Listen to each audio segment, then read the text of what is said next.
এরকম অনেক সাহিত্যিকই আছেন যারা নিজের সমকালে কিন্তু সম্মান পাননি, সেই যেটা পাওয়ার যোগ্য সেটা পাননি। যেমন জীবনানন্দ দাশকে আমরা জানি, মৃত্যুর পরে তার কাব্যগ্রন্থগুলো প্রকাশ পেয়েছে। সুকান্ত ভট্টাচার্য, তারও ক্ষেত্রে মৃত্যুর পরে তার শ্রেষ্ঠ কাব্যগ্রন্থগুলো প্রকাশ পেয়েছে। জগদীশ গুপ্ত হচ্ছেন কল্লোল গোষ্ঠীর একজন লেখক, তবে তার যে সঠিক মূল্যায়ন বর্তমান সময়ে হচ্ছে একবিংশ শতাব্দীতে। তার জন্মসাল হচ্ছে 1886, মৃত্যুসাল হচ্ছে 1957। কত বছর জীবিত ছিলেন?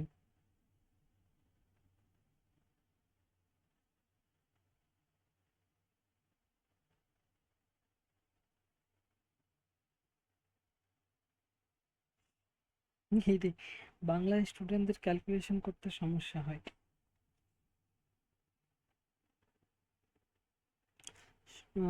1886 থেকে 1957 বললাম।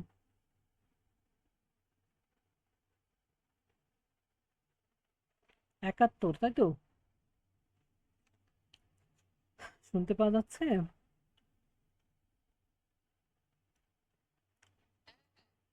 হুম। তো জগদীশ গুপ্ত 1886 সালে জন্ম। রবীন্দ্রনাথের থেকে বুঝতেই পারছো যে 2 দশক পরে তার জন্ম এবং আবির্ভাবও সাহিত্য জগতে। অর্থাৎ কল্লোল যুগ, যখন কল্লোল, কালিকলম এসব পত্রিকা চলছে বাংলাতে, মানে স্বনামধন্য পত্রিকা, সেই সময়ে তার কিন্তু আবির্ভাব। এবং জগদীশ গুপ্ত, তার ছোট গল্পের সংখ্যা হচ্ছে 12টা। এর বাইরেও বেশ কিছু গল্প লিখেছেন যেগুলো বিভিন্ন পত্রপত্রিকাতে ছড়িয়েছে, কিন্তু গ্রন্থাকারে মানে প্রকাশের সুযোগ পায়নি। তো তাহলে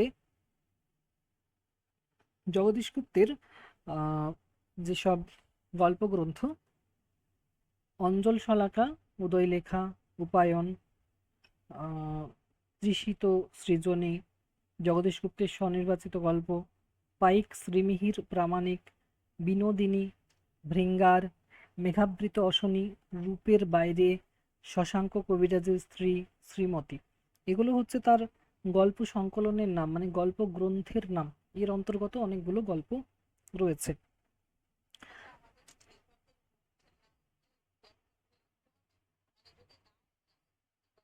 হুম, রাখা দরকার। ধরুন 12 নম্বরে এলো অরূপের রাস গল্পের নামকরণের সার্থকতা আলোচনা করুন, এটা নামকরণটাই বেশি আসে, কিংবা ওই জটিল মনস্তাত্ত্বিক যে ব্যাপারটা সেটা আসে। তো তখন ভূমিকাতে আমরা লিখতে পারি যে জগদীশ গুপ্ত হচ্ছেন একটু মানে ভিন্ন, মানে মনস্কতার, মানে নির্মোহ বস্তুবাদী লেখক তাকে বলা হয়। তার লেখা, তিনি হচ্ছেন কল্লোল যুগের একজন সাহিত্যিক, কথা সাহিত্যিক। তার লেখা গল্পগ্রন্থগুলি, 2-3টা নাম লিখে লিখলাম ইত্যাদি। তো এখানে হুম, হ্যাঁ, হ্যাঁ, যেগুলো বললাম হচ্ছে অঞ্জন শলাকা। অঞ্জন শলাকা হচ্ছে একটা, উদয় লেখা, উপায়ন, রস্যু দিয়ে তো মনে থাকবে দুটো, উদয় লেখা, উপায়ন, ঠিক আছে। তারপরে হচ্ছে আহ অরূপের রাস, যেহেতু গল্পটা আছে, তাহলে রূপের বাইরে নামে তার একটা ওই গল্পগ্রন্থ আছে, রূপের বাইরে, ঠিক আছে। আর হচ্ছে আহ প্রথমটা বললাম অঞ্জন শলাকা। এছাড়া বিনোদিনী, বিনোদিনী হচ্ছে তার একটা গল্পগ্রন্থ। হ্যাঁ, শ্রীমতী নামে একটা, আচ্ছা এইভাবে মনে রাখা যেতে পারে যে শ্রীমতী বিনোদিনী। ঠিক আছে, শ্রীমতী একটা তার গল্পগ্রন্থের নাম, একটা বিনোদিনী তার গল্পগ্রন্থের নাম। শ্রীমতী, বিনোদিনী, উদয় লেখা, উপায়ন, এগুলো মনে রাখার একটা জায়গা। হ্যাঁ, তৃষিত সৃজনী, মেঘাবৃত অশনি। মানে শুনতে কি সুন্দর লাগছে নামগুলো, যে এগুলো মিল আছে। তৃষিত সৃজনী, মেঘাবৃত অশনি, দুটো আলাদা আলাদা গল্পগ্রন্থ। হুম, হুম।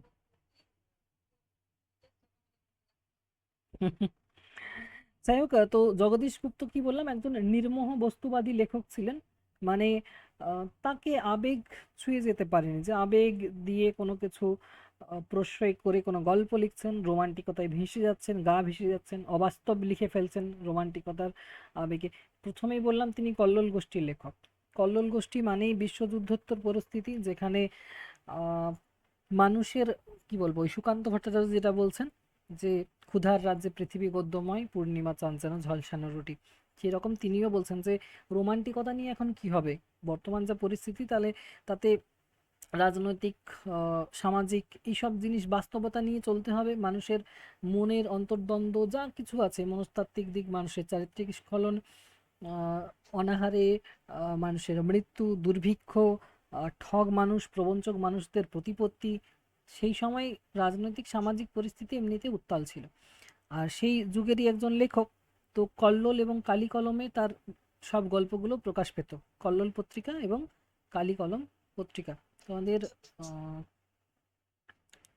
ফার্স্ট পেপারে সাহিত্য পত্রিকা আছে, পড়তে হবে।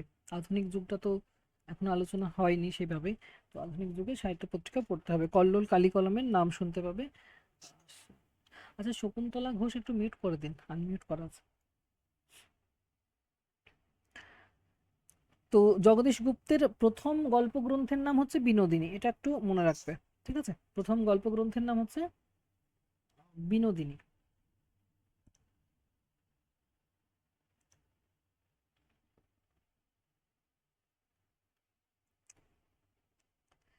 হ্যাঁ, রবীন্দ্রনাথ ঠাকুর তার প্রশংসা করেছিলেন সে যুগে, বলেছিলেন তোমার গল্পে নূতন রূপ ও রস দেখিয়া খুশি হইলাম। তো তার গল্পের মধ্যে কি বললাম যে আহ, সমাজ বাস্তবতা বা বাস্তবতাটাই বেশি রয়েছে, যেখানে আবেগের কোনো জায়গা নেই। তার একটা বিশিষ্ট গল্প হচ্ছে পয়োমুখম, এটা গ্র্যাজুয়েশনের সিলেবাসে এখন আছে, নেতাজি সুভাষ মুক্ত বিশ্ববিদ্যালয়। পয়োমুখম, পয়োমুখম অর্থাৎ হচ্ছে একটা যেটাকে বিষকুম্ভ বলি না, মুখে ক্ষীর আছে আর ভেতরে বিষে পরিপূর্ণ একটা হাঁড়ি, বিষকুম্ভ যেটা আমরা বলি, সেটাই হচ্ছে পয়োমুখম। কোনো মানুষের চরিত্র এরকম হয় যেখানে বাইরে থেকে মনে হয় যে বিশাল ভালো মানুষটা, আর ভেতরে বিশ্বে পরিপূর্ণ। ওই পয়োমুখম গল্পটাও কিন্তু দারুণ গল্প একটা, তার শ্রেষ্ঠ গল্পগুলোর মধ্যে একটা পয়োমুখম। পড়তে পারো, বেশ ভালো লাগবে। তো ওখানেই দেখাচ্ছেন সেই উৎকট অর্থলালের সাথে মানুষ কতটা নিচে নেমে যেতে পারে। কেননা ওই যে বিশ্বযুদ্ধোত্তর পরিস্থিতিতে মানুষ নিজে মানে কি বেশিরভাগ মানুষ স্বার্থপর হয়ে যাচ্ছিল, নিজে বাঁচার কথাই ভাবছিল, তাতে স্বার্থপরতা এমন জায়গায় যাচ্ছিল, মানুষের সেই শখের একটা বস্তু হয়ে গেছিল স্বার্থপরতা, চারিত্রিক স্খলন ঘটতে দেখা যাচ্ছিল। সেই সব জিনিসগুলোকে তিনি দেখাচ্ছেন।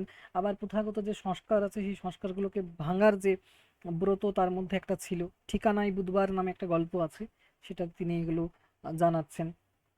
তারপরে আহ জ্যোতিষবিদ্যা, জ্যোতিষশাস্ত্র, সেটার যে ভণ্ডামি সেটা নিয়েও তিনি একটা গল্প লিখেছেন। একটা নয়, অনেকগুলোই লিখেছেন। যাহা ঘটিল তাহাই সত্য, দৈবধন, উপলক্ষ, এই সব গল্পগুলো। আর মানুষের নিচতা বর্বরতা নিয়ে বেশ কিছু গল্প লিখেছেন। গল্পগুলোর নামগুলোই মানে অদ্ভুত রকমের তার নাম।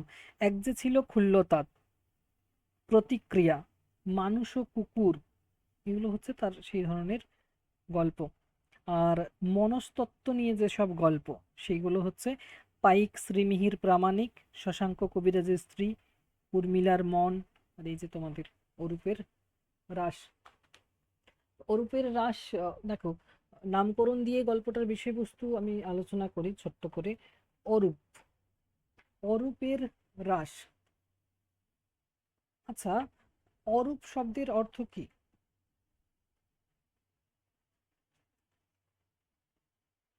অরূপ মানে কি হতে পারে মনে হচ্ছে?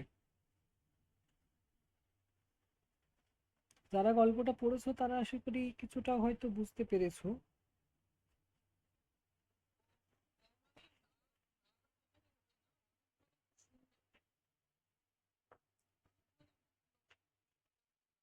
হ্যাঁ, রূপহীনতা। রূপ মানে হচ্ছে রূপহীনতা, যেটা বলবো আমরা এখানে।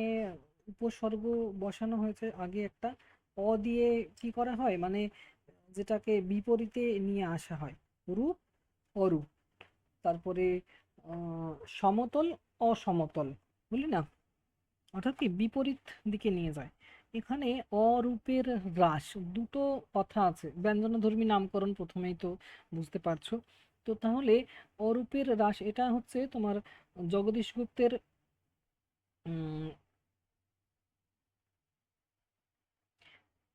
হ্যাঁ, আরেকটা জিনিস যেটা বললাম যে রবীন্দ্র বিরোধী যে সাহিত্যিক আন্দোলন হয়েছিল সেটাতে সামিল ছিলেন জগদীশ গুপ্ত, কিন্তু কল্লোল যুগের একজন সাহিত্যিক, তবুও রবীন্দ্রনাথ কিন্তু তাকে অনেক প্রশংসাই করেছিলেন।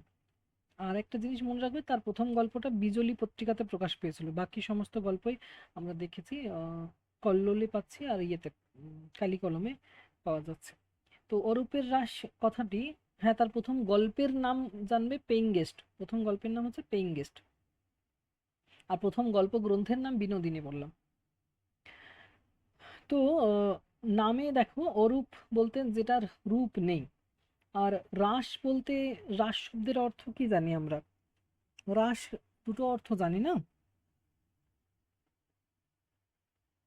রাস কথার অর্থ হচ্ছে একটা লাগাম, বলি না লাগাম, রাস দেওয়া। একটা রাস কথার অর্থ হচ্ছে লাগাম, আরেকটা রাস বলতে রাস পূর্ণিমা বলি না, রয়াকার দন্তস্ব দুটোই হবে। রাস পূর্ণিমা মানে কি, রাস মানে কি সেই রাস যেখানে কার্তিকী পূর্ণিমাতে গোপ নারীদের সঙ্গে শ্রীকৃষ্ণের যে নৃত্যোৎসব হয় সেটাকে বলা হয় রাস, রাসলীলা যে কথাটা মানে প্রচলিত আছে সেই রাসের কথা বলা হচ্ছে। তাহলে অরূপের রাস, রাস হচ্ছে অথচ রূপ নেই, মানুষগুলো সেখানে নেই, অনুপস্থিত, অথচ তাদের রাস হচ্ছে। হতে পারে না যে যেটা আমরা পূর্বরাগ বলি না, পূর্বরাগ বৈষ্ণব পদাবলিতে পড়েছো, মনের মিলন যেটাকে বলছি, দুজন দুই জায়গায় আছে অথচ তাদের মনের মিলন ঘটছে, রূপ না থাকা সত্ত্বেও তাদের হ্রাস হচ্ছে, এরকম একটা ব্যাপার। আবার একটা হ্রাস হচ্ছে লাগাম, সেই লাগাম দেওয়ার কথাও এখানে আছে গল্পের মধ্যে। এই গল্পে আমরা দেখতে পাচ্ছি যে দুটো চরিত্র রয়েছে প্রধান, কানু এবং রানু। তো কানু আর রানুর বয়সের অনেক তফাৎ রয়েছে, নায়ক নায়িকা তারা এই গল্পে। রানুর বয়স 10, আমার 17 এরকম আছে দেখবে, মানে আহ, যেখানে কথক, কথক নিজেই হচ্ছে এখানে কিন্তু কানু, মনে রাখবে কথক হচ্ছে এখানে গল্পের কথক কানু। যদি লেখককে ভাবো, 17, 10 আর 17। ও হ্যাঁ, প্রথমে 7 এবং 14, পরে 10 এবং 17, সরি, একই ব্যাপার হচ্ছে, মানে ডিফারেন্সটা আমি পরের কথাটা বললাম। তো প্রথমে 7 এবং 14, এখানে 7 বছরের ডিফারেন্স, তাহলে তার যখন 10 হবে তখন তার 17 হবে। তো ব্যাপার হচ্ছে যে তাহলে আমরা দেখতে পাচ্ছি এখানে আহ, আরেকটা বিষয়, শুরুই হচ্ছে গল্পটা এইভাবে, রানুর সঙ্গে আমার ভাব ছিল কিন্তু হঠাৎ একদিন আড়ি হয়ে গেল। এই গল্পে কয়েকটা আমি লাইন বলবো, সেই লাইনগুলো একটু মনে রাখবে, ওগুলো থেকে 7 নম্বরে প্রশ্ন আসে, এমন প্রশ্ন আসে যে আহ, মানে ধরতে অসুবিধা হবে যে এটা কোন গল্প থেকে। মূলত এই গল্পের কয়েকটা লাইন আছে অন্য গল্পের সঙ্গে মিল পাওয়া যায়, তখন প্রবলেম হবে। তার জন্য এই গল্পটার টেক্সটটা পারলে পড়ে নেবে, এটাতেই কনফিউশন বেশি সৃষ্টি হয়। তো দেখা যাচ্ছে যে কানু এবং রানু, কানু হচ্ছে জাতিতে ব্রাহ্মণ এবং রানু হচ্ছে শূদ্রাণী, মানে শূদ্র, শূদ্র থেকে শূদ্রাণী। তো কানু হচ্ছে রানুর চেয়ে বয়সে 7 বছরের বড়। তো এখানে তাদের প্রণয় কাহিনীর একটা আবছা আবছা ভাব আমরা গল্পটা পড়লেই বুঝতে পারবো যে আহ, কানুর প্রতি রানুর একটা কিন্তু একটা টান থাকছে, সব জায়গাতেই দেখতে পাচ্ছি। কানু কিন্তু সেইগুলোকে অতটা মানে প্রশ্রয় দিচ্ছে না, কিন্তু রানুর সেই বালিকা বয়স থেকেই কানুর প্রতি কিন্তু একটা আকর্ষণ আমরা দেখতে পাচ্ছি, যেখানে উম, রানুর কিন্তু অনেক আশা আকাঙ্ক্ষা থাকছে যেগুলো পদে পদে লঙ্ঘিত হচ্ছে কানুর দ্বারা। আর কানু প্রথমেই বললাম ব্রাহ্মণ, আর রানু শূদ্রাণী, মানে শূদ্র জাতির। তো এই প্রণয় যে কাহিনীটা হচ্ছে এখানে কিন্তু তেমন কোনো সেই তাদের মানে উচ্ছ্বসিত কোনো ব্যাপার নেই, লেখকও এখানে আবেগকে বেশি প্রাধান্য দিচ্ছেন না। আর কথক তথা এখানে লেখক যেন নিজেই কথা বলছেন, আর এখানে কথক মানে হচ্ছে কানু। দেখা যাচ্ছে যে তাদের বিবাহের কথা যখন আসছে মানে বা তাদের বিবাহ যে হবে না এটা ভালোভাবেই জানে কথক কানু, যে আমি তো ব্রাহ্মণ, তার সঙ্গে তো বিয়ে হবে না, সে তো শূদ্রাণী। এটা একটা স্বাভাবিক ব্যাপার। আমি কি বললাম যে লেখক কোনো জায়গায় আবেগের জায়গা রাখেননি, শেষের দিকে মনস্তাত্ত্বিকতা আছে কিন্তু শুরু থেকেই কোথাও আবেগের জায়গা রাখছেন না লেখক তথা কথক। যদি নিজেই কানু হন জগদীশ গুপ্ত, তাতে তার নিজের চারিত্রিক বৈশিষ্ট্যই পাওয়া যাচ্ছে। আমি কি বললাম যে তিনি কল্লোল গোষ্ঠীর লেখক, আবেগকে প্রাধান্য দিচ্ছেনই না, সেই রকমই এখানেও দেখা যাচ্ছে সেরকমই স্বাভাবিক সব দিক থেকেই। যেগুলোকে অন্য লেখক হলে হয়তো একটু বেশি বড় করে দেখাতেন যে নায়িকা এখানে প্রচুর মানে প্রত্যাখ্যাত হচ্ছে নায়কের দ্বারা। তো সেই রকম কোনো এখানে হাহুতাশ কিন্তু দেখা যাচ্ছে না। তবে তাদের যে বিচ্ছেদ হবে পরবর্তীতে সেটা স্বাভাবিক ব্যাপার, এটা কথক নিজেই কথার মাধ্যমে বলেই দিচ্ছেন যে তাদের বিবাহ হবে না, এটা সে ভালোভাবেই জানে। তো চরিত্র দুটোই সেই নিঃসঙ্গ দুটো গ্রহের মতোই যেন ঘোরাঘুরি করছে। তো রানুর যখন বিয়ে ঠিক হয়ে যাচ্ছে, তখনও কানুর কোনো মানে আবেগ বা কোনো সেরকম কোনো যে একটা কোনো কিছু ভাব দেখা গেল তার মধ্যে। বারবার চেষ্টা করছে তোমার রানু তার কাছ থেকে মানে রেসপন্স পাওয়ার জন্য যে তার মনে কি প্রতিক্রিয়া।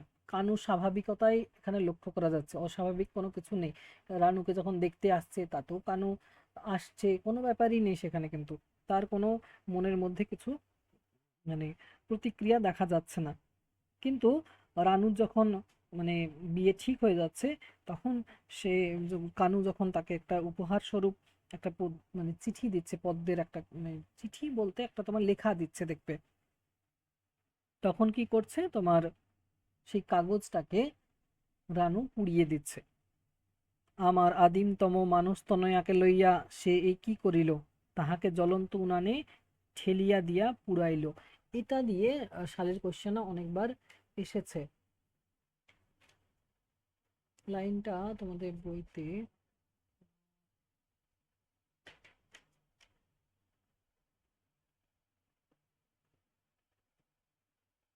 হুম।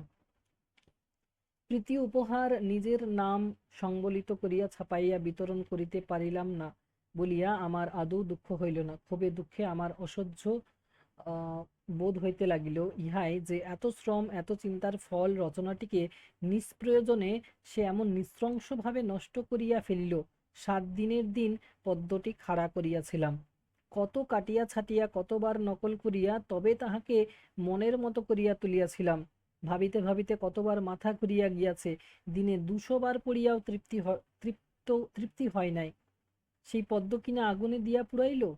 নিজের মাথা হইতে শব্দ বাহির করিয়া ছন্দ মিলাইয়া পদ্য লেখা এই আমার প্রথম।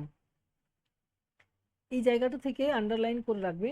আমার বইতে পৃষ্ঠা সংখ্যা 142 আছে, জানি না তোমাদের বইয়ে কত আছে, একটু দেখে নিও। এটা আন্ডারলাইন করে রাখবে যে নিজের মাথা হইতে শব্দ বাহির করিয়া ছন্দ মিলাইয়া পদ্য লেখা এই আমার প্রথম। আমার আদিমতম মানস তনয়াকে লইয়া সে এ কি করিল, তাহাকে জ্বলন্ত উনানে ঠেলিয়া দিয়া পুড়াইল। শোকাগুণে আমি পুড়িতে লাগিলাম। এই যে শোকাগুণে আমি পুড়িতে লাগিলাম এত দূর পর্যন্ত রাখবে, কেন শোকাগুণে আমি পুড়িতে লাগিলাম এটা দিয়েও সালের কোশ্চেন এসেছে। খেয়াল করে দেখো, আমার বইতে তো 142-এ আছে। হ্যাঁ, 142-এ মাঝামাঝি জায়গাতে আছে। এই যে শোকাগুণে আমি পুড়িতে লাগিলাম, এটা দেখো সাধু ভাষায় লেখা, স্বাভাবিক মনে হবে খোদিত পাষাণে যেন এরকম লাইন পেয়েছি। শোকাগুণে আমি পুড়িতে লাগিলাম, তো কখন মনে হবে যে এখানে মানে সেই পরীক্ষার মুহূর্তে মনে হবে যে ক্ষুধিত পাষাণ লিখবো নাকি অরূপের রাস লিখবো। তাহলে অরূপের রাসটাও দেখো সাধু ভাষাতেই লেখা, আর ক্ষুধিত পাষাণও রবীন্দ্রনাথের সাধু ভাষাতেই লেখা। তাহলে এই শোকাগুণে আমি পুরীতে লাগিলাম এই জায়গাটা পর্যন্ত আন্ডারলাইন করে রাখবে যাতে অসুবিধা না হয়। তাহলে রানুর এখানে প্রতিক্রিয়া হলো এবং দেখা যাচ্ছে যে তাদের বিয়ের যে মুহূর্তটা, বিয়েও হয়ে যাচ্ছে, মানে রানুর বিবাহ ঠিক হয়ে গেল, কানু আহ, খুশি হয়ে গেল বিয়েতে। তার মানে এখানে কোনো প্রতিক্রিয়া নেই, স্বাভাবিক সে। কিন্তু রানুর একটা হৃদয় বিদারক পরিস্থিতি, কানুদা বলে তাকে ডাকলেও মনে মনে তাকে কিন্তু মানে অনেকটাই এগিয়ে গিয়েছিল রানু। আজ রানুর বিবাহ, সেদিন রানুর সঙ্গে রাজৈশ্বর্যের উপমাটা দৈবাৎ মনে আসিয়াছিল। আজ সেটাই যেন খচখচ করিয়া কোথায় বাঁধিতে লাগিল, একটা আফসোসের মতো। রানু ঘোমটা টানিয়া শ্বশুর বাড়ি গেল, আমি বাক্স বিছানা বাঁধিয়া কলিকাতায় পড়িতে আসিলাম। রানু পিত্রালয়ে আসে, আমিও বাড়ি আসি, কিন্তু বলিবার মতো কিছু ঘটে না। যেদিন ঘটিল সেদিন অপূর্ব অনুভূতপূর্ব একটা অসামান্য অনুভূতির অতিশয় বেগবান হিল্লোলে আমি সহসা পূর্ণ হইয়া গেলাম। শুষ্ক নদী যেমন বন্যার জলে দেখিতে দেখিতে পূর্ণ হইয়া যায়, সুপ্তথিত সবসন্ত রতিপতি কখন আসিয়া উঁকি দিতে আরম্ভ করিয়াছিল টের পায় নাই। সহসা সে সিংহদ্বার খুলিয়া আসিয়া দাঁড়াইল, এবং সে মুহূর্তে আমার উল্লসিত চোখের সম্মুখে জলস্থল অন্তরিক্ষে একটা লোহিত মায়াঞ্জন ব্যপ্ত হইয়া গেল। লেখা দেখেই মনে হবে, দেখো, যে যেন রবীন্দ্রনাথ উক্তিগুলো পড়ছেন, মানে তার ভাষার মতোই কিন্তু এখানে ভাষা পাওয়া যাচ্ছে। তো দেখা যাচ্ছে যে এরপরে মানে রানুর বিবাহের জীবন পরবর্তী অংশটার দ্বিতীয় অংশ বলতে পারো গল্পের, এখান থেকে রানু বিয়ে হয়েছে এবং তারপর সন্তান সম্ভবা সেটাও জানা যাচ্ছে। আচ্ছা, রানুর স্বামীর নাম কি? যারা পড়েছো তারা বলতে পারবে।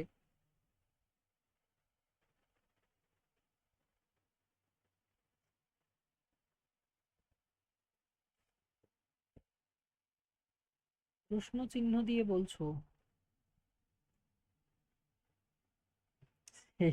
ফুল স্টপ দিয়ে বলো। রানুর বয়স এখন 14, কিন্তু অতুলনীয় প্রচুর স্বাস্থ্যের প্রভাবে সে ওই বয়সে কৈশোর উত্তীর্ণ হইয়া পূর্ণ যৌবনের মধ্যাহ্নে আসিয়া দাঁড়াইয়াছে। দুদিন পরে রানুর সঙ্গে দুই বাড়ি যাতায়াতের পথে দেখা হইল।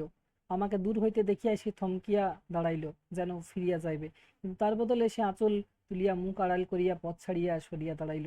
পাশ দিয়া যাইতে যাইতে মুখে বলিলাম, আমি কানু। কিন্তু মনের ভিতর যে কাণ্ড চলিতে লাগিল তাহার মূর্তি ঝটিকা হতো সিন্ধুর মতো। রানু বলিল, তা জানি, তুমি আমার মুখ দেখবার যোগ্য নও, বলিয়া সে দ্রুত পদে অগ্রসর হইয়া গেল। বুঝতে পারছো যে রাগটা সেই আগে থেকেই আছে, বিয়ের আগে থেকে। ঘটনার সূত্র ধরিয়া কথার অর্থ ঠিকই বুঝিলাম, কিন্তু বিদ্ধ হইয়া অভিমান করিতে পারিলাম না। তাহাকে নতুন চক্ষে দেখিয়া অবধি বুকে যে ঝড় উঠিয়াছিল, ক্রোধ অভিমানের সাধ্যই ছিল না তার মধ্যে মাথা তোলে। অন্তর্লোকের জ্যোতির মঞ্চের দিকে চাহিয়া দেখিলাম নিঃসঙ্গ দুটি গ্রহের মতো সে আর আমি। এত খবর রানু জানে না। রানু স্বামীর ঘর গেল। কিছুদিন পর হঠাৎই একদিন মৃত্যু ক্ষুধিত রাক্ষসের মূর্তিতে দেখা দিয়া নরনারীগুলিকে যেন দুই হাতে মুখে তুলিয়া অবিরাম গ্রাস করিতে লাগিল। ক্রন্দনে হরিধ্বনিতে আকাশ পূর্ণ হইয়া গেল। সব বাহকের মুখে হরিধ্বনি, পীড়িতের শয্যাপার্শ্বে হরিধ্বনি, দলবদ্ধ লোকের মুখে হরিধ্বনি, কিন্তু হরি ঠাকুর ভয়াত জীবিতের আকুল আহ্বানে কর্ণপাত করিলেন না। কি সুন্দরভাবে ব্যাখ্যা করেছেন সেই পরিস্থিতিটাকে। কেন মানুষের মৃত্যু হচ্ছে এখানে বুঝতে পারলে? কোন ঘটনার কথা বলছি? প্রেক্ষাপট তো আমি আগেই বললাম না, তার সময়কাল। মানুষের মৃত্যু কেন হচ্ছে? বিশ্বযুদ্ধোত্তর পরিস্থিতি বললাম না, তিনি তো কল্লোল গোষ্ঠীর লেখক। আর যখন তিনি লেখালেখি করছেন দুই বিশ্বযুদ্ধর মধ্যবর্তী সময় থেকে দ্বিতীয় বিশ্বযুদ্ধের পরবর্তী সময়, তো সেই সময় দুর্ভিক্ষ, মহামারী, অনাহারে মৃত্যু, মড়ক লাগা তো ছিলই। শরৎচন্দ্রের গল্পে বেশি বেশি আবার দেখতে পাবে প্লেগ, কলেরা, টাইফয়েড, এগুলো শরৎচন্দ্রের গল্পে বেশি দেখতে পাবে, মহামারীতে মৃত্যু। আর মানিক বন্দ্যোপাধ্যায়ও কিছু লিখেছেন, মানে সেই সময়ে যারা ছিলেন মূলত বিশ্বযুদ্ধোত্তর পরিস্থিতি বা দুই বিশ্বযুদ্ধের মধ্যবর্তী সময়, তারা এগুলো কিন্তু এড়িয়ে যাননি, লিখেছেন। তাহলে লোক মরিতেই লাগিল। মহামারী আরম্ভ হইবার সপ্তম দিনে রানুর পিতা ও মাতা মাত্র 12 ঘন্টার ব্যবধানে কালগ্রাসে পতিত হইলেন। এগুলো তো গল্প নেই, এগুলো সত্য ঘটনা। আমরা যদি আমাদের আহ আরো আজ থেকে 100 বছর বা তার কিছু কম সময়ে যাই, তাহলে কিন্তু পাবো, মানে 100 বছরও ঠিকঠাক হয়নি এই ঘটনাগুলো যেগুলো ঘটেছে। রানুকে দুঃসংবাদটা দিয়া দেশ ছাড়িয়া আমরা দেশ ছাড়িয়া পলায়ন করিলাম, মানে সেখান থেকে চলে গেল লেখক তথা কানু। দেশে ফিরিয়া আসিয়াছি। 6 মাসে শ্মশান আবার লোকালয়ে আকার ধারণ করিয়াছে। বাবা রানুকে তাহাদের ঘরবাড়ির একটা ব্যবস্থা করিবার জন্য পত্র লিখিলেন। রানু লিখিল বাড়ি বেচিয়া ফেলুন। মানে রানুদের বাড়িটা এখানে ছিল, তো রানু তো শ্বশুর বাড়িতে, তার মাতা পিতা তো মারা গেছে, তাহলে তাদের বাড়িটার কি হবে সেটার যখন চিঠি পাঠাচ্ছে তখন কিন্তু রানু বলছে যে বাড়িটা বিক্রি করে দিন আমাদের বাড়িটা। সেদিন আমিও একখানা পত্র পাইলাম, দেখিয়া চিনিলাম ঠিকানা লেখা রানুর। লিখিয়াছে, কানুদা, তোমার সঙ্গে জীবনে আর দেখা হইবেই না। জীবনে ইহাই আমার সকল দুঃখের বড় দুঃখ। দুদিনের কথা তোমার মনে পড়ে? যেদিন রাগ করিয়া দিয়াছিলাম বলিয়া খাবার খাও নাই, আর যেদিন তোমার প্রীতি উপহারের কাগজ আগুনে ফেলিয়া দিয়াছিলাম। কারণ কি তুমি নিশ্চয় জানো। খাবারের কথাটা বললাম না, একদিন যে পাত্র দেখতে আসছে রানুর ঘরে, সেটাতে কানুদা খুশি হচ্ছে, তাকে খাবার দিয়েছে, সে খাবারটার প্রতি তার বেশি আগ্রহ, তার জন্য সেই খাবারটা একটু তাচ্ছিল্যপূর্ণভাবে সে দিয়েছিল, কিন্তু কানু সেই খাবার খায়নি। তো এই রাগগুলো কেন, সেটাই কানুকে রানু জানাচ্ছে যে কেন এগুলো হয়েছে তুমি জানো? কারণ কি তুমি নিশ্চয়ই জানো না। শুধু এটুকুই জানিয়া রাখো, তোমার সে উল্লাস আমার সহ্য হয় নাই। তুমি ব্রাহ্মণ, আমি শূদ্রাণী, আমার প্রণাম গ্রহণ করো। এইটুকু জায়গাটা থেকে প্রশ্ন আসে, তুমি ব্রাহ্মণ, আমি শূদ্রাণী, আমার প্রণাম গ্রহণ করো। ইতি রানু। অর্থাৎ এখানে রানুর মনের মধ্যে এই ভাবনাটাও আছে যে সে হয়তো শূদ্রাণী, তার জন্য কানু তাকে গ্রহণ করেনি, তার আবেগ অনুভূতিগুলোকে মর্যাদা দেয়নি, বা সেগুলো নিয়ে ভাবার অবকাশটুকুও তার নেই, যেহেতু শেষ কথাতে বলল তুমি ব্রাহ্মণ, আমি শূদ্রাণী, আমার প্রণাম গ্রহণ করো। আর কিছু গ্রহণ করার প্রয়োজন নেই। রানু। রানুর পত্র পড়িয়া শূন্যের দিকে চাহিয়া আমার দৃষ্টি নিষ্পলক হইয়া গিয়াছিল। অবাক মন দিশা পায় নাই, কিন্তু অদৃষ্টে ছিল রানুর সঙ্গে আবার দেখা হইবে। রানুর স্বামী বদলি হইয়া আমাদের দেশে রানুরই হস্তান্তরিত বাড়িতে ভাড়াটে হইয়া আসিল। রানু প্রথমটা কান্নাকাটি করিয়া আমার স্ত্রীর সখিত্বে সুস্থির হইলে দেখিলাম রানু ইন্দিরাকে একান্ত সন্নিকটে টানিয়া লইয়া আমাকে তার রাজ্য হইতে একেবারে নির্বাসিত করিয়া দিয়াছে। তাহলে কথকের স্ত্রীর নাম কি? কানুর স্ত্রীর নাম এখানেই দেখো ইনডাইরেক্ট বলে দেওয়া হয়েছে, ইন্দিরা। আশা করিয়াছিলাম অন্ততপক্ষে কানুদা বলিয়া ডাক দিয়া রানু আমার পায়ের ধুলা লইয়া যাইবে, কিন্তু আসিল না। ইন্দিরা বলিল, রানুর ছেলেটি বড় সুন্দর হয়েছে। হবারই তো কথা, ওরা দুজনেই সুন্দর। ছেলেটাকে আমায় দেবে বলেছে। ইন্দিরার পক্ষ হইতে ছেলে চাওয়া অস্বাভাবিক নয়। জিজ্ঞাসা করিলাম, চেয়েছিলে বুঝি? না না, চাইবো কেন? সেই বললে বউ আমার, ছেলেটা তুই। বেশ দয়ালু তো। হঠাৎ ইন্দিরা লাল হইয়া উঠিল। তাহার এমন চমৎকার লজ্জা দেখিয়া মনে পড়িয়া গেল আমার শেষ কথাটার অর্থ বহুদূর যায়। পুত্রবর্তী হইবার আশা একেবারে ত্যাগ করিয়া না বসিলে রানুদ্যানে দয়ার কথাটা আসে না। কিন্তু ইন্দিরার বয়স সবে 15। জিজ্ঞাসা করিলাম, ছেলের নাম কি? বেনু। মনে মনে আবৃত্তি করিলাম, কানু বেনু। কেন জানি না ছেলের নাম বেনু রাখা এবং ব্যাপার বেনামিতে নিষ্পন্ন করিয়া তাহাকে আমার ক্রোড়ে অর্পণ করিবার অসত্য প্রস্তাবের একটা গভীর নিহিত অর্থ ও অভিসন্ধি যেন ধীরে ধীরে স্পষ্ট হইয়া উঠিতে লাগিল। হয়তো আমার কল্পনা অমূলক, হয়তো চিন্তা ও ইচ্ছা পরস্পর অবিচ্ছেদ্য, কিন্তু ভ্রান্তির মাঝে জন্মলাভ করিয়া হর্ষের যে কম্পন প্রাণের উপর দিয়া শিরশির করিয়া বহিয়া গেল, তাহা পরম তৃপ্তির সঙ্গেই উপভোগ করিলাম। সীমা লঙ্ঘন করিয়া যাইতে কোথাও টান পড়িল না। তা কিভাবে আবেগ অনুভূতিগুলোকে ব্যাখ্যা করেছেন তিনি? অর্থাৎ এখানে রানু তার যে সন্তানের নাম রেখেছে বেনু। কিভাবে রেখেছে? না, রানু, কানু, বেনু, এভাবে স্বামী স্ত্রীর সঙ্গে নাম মিলিয়ে রাখার যে চলটা, এটা দেখো কোন যুগ থেকে আসছে, অনেক আগে থেকেই কিন্তু আসছে। এখনকার দিনে দেখবে আবার আদ্যাক্ষরগুলোকে নিয়ে নাম তৈরি করা হয়। দুইজন স্বামী স্ত্রী তাদের নামের আদ্যাক্ষর যেগুলো রয়েছে, প্রথম অক্ষরগুলো, প্রথম বর্ণগুলো, অক্ষর আমিও তোমাদেরকে বলছি, অক্ষর দল পড়েছি, প্রথম বর্ণগুলো যেগুলো রয়েছে সেগুলোকে মিলিয়ে নাম লেখার যে চলটা সেটা এখন আছে। আর আগে কিন্তু এইভাবেও দুজনের নামের সঙ্গে মিল রেখে নামকরণ করা হতো। তো এখানে দেখা যাচ্ছে যে রানু তার ছেলের নাম কানুর নামের সঙ্গে মিলিয়ে রেখেছে বেনু। তো কানুর স্ত্রীর সাথে গল্প করতে গিয়ে রানু বলছে যে তারা এক সময় এক হবে। এই যে কথাটা, এই কথাটার মধ্যেও কিন্তু বেশ গভীর তাৎপর্য দেখা যাচ্ছে। সহসা মনে হইল আমি যেন অপূর্ণ জীবনের অর্ধাংশ বিচ্ছিন্ন কক্ষচ্যুত হইয়া আমাকে স্বতন্ত্র করিয়া দিয়াছে। সর্বত্রই ঐক্য শান্তি, কেবল কি হইলে কি হইতো ইহার একটা অস্থির উত্তপ্ত কল্পনা আমার একটা দিক যেমন শুষ্ক বেদনায় করিয়া তুলিয়াছে, অন্যদিকে একটা দুরু দুরু শঙ্কারও শেষ নাই। পাছে এই বেদনা অসার হইয়া একদিন মনে নিরাশার লোল স্থবিরত্ব আসিয়া যায়। ইন্দিরা আসিয়া অস্থির হইয়া গেল। ছেলে কোলে করার ওই রকম ছেলে কোলে করার রকম ওই নাকি। বেনুকে তাহার হাতে তুলিয়া দিয়া বলিলাম, রকম দুরন্ত হয়ে আসবে, যতদিন না হয় ততদিন পরের ছেলে একটু অসুবিধা ভোগ করলেই বা। একটা ধমক খাইলাম। আমার অন্তর্গূঢ় সুখের শত্রু হইয়া উঠিল ঈর্ষা। থাকিয়া থাকিয়া বুক টনটন করিয়া চোখের সম্মুখে ফুটিয়া ওঠে আমার নিজেরই দ্বিধান্বিত জীবনের অভিজ্ঞতার ভিতর দিয়ে একটা ছবি। রানু পরস্ত্রী, এই জ্ঞানটা অনায়াস সুখ সমাদরের সঙ্গে মনে মনে লালন করিবার বস্তু নয়, অনিবার্য অঙ্কুশ তাড়না যেন ক্ষিপ্ত করিয়া তুলিতে চায়।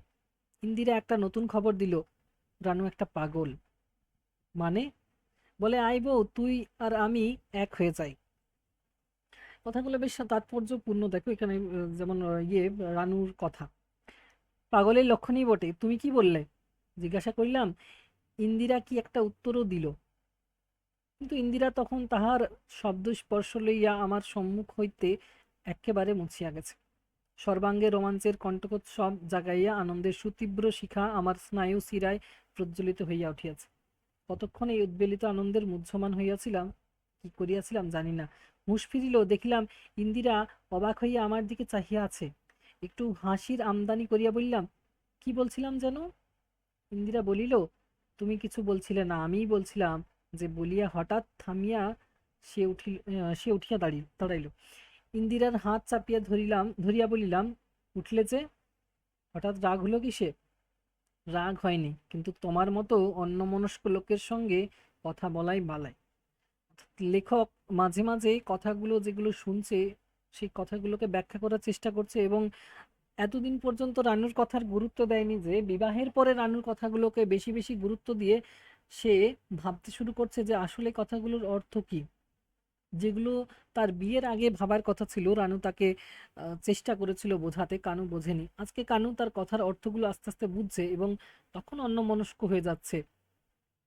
আচ্ছা, এবারকার মতো মাফ করো। রানু পাগলের মতো কি কি করেছে তুমি তাতে কি বললে?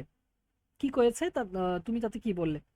ইন্দিরা সমগ্র ব্যাপারটি কিভাবে গ্রহণ করিল সেই জানে। সহজ কণ্ঠেই বলিল, আমি বললাম, পারো হও, কিন্তু একজনকে তাহলে বউ খোয়াতে হবে। রানু বলল, কানুদাকে জিজ্ঞেস করিস সে খোয়াতে রাজি আছে কিনা।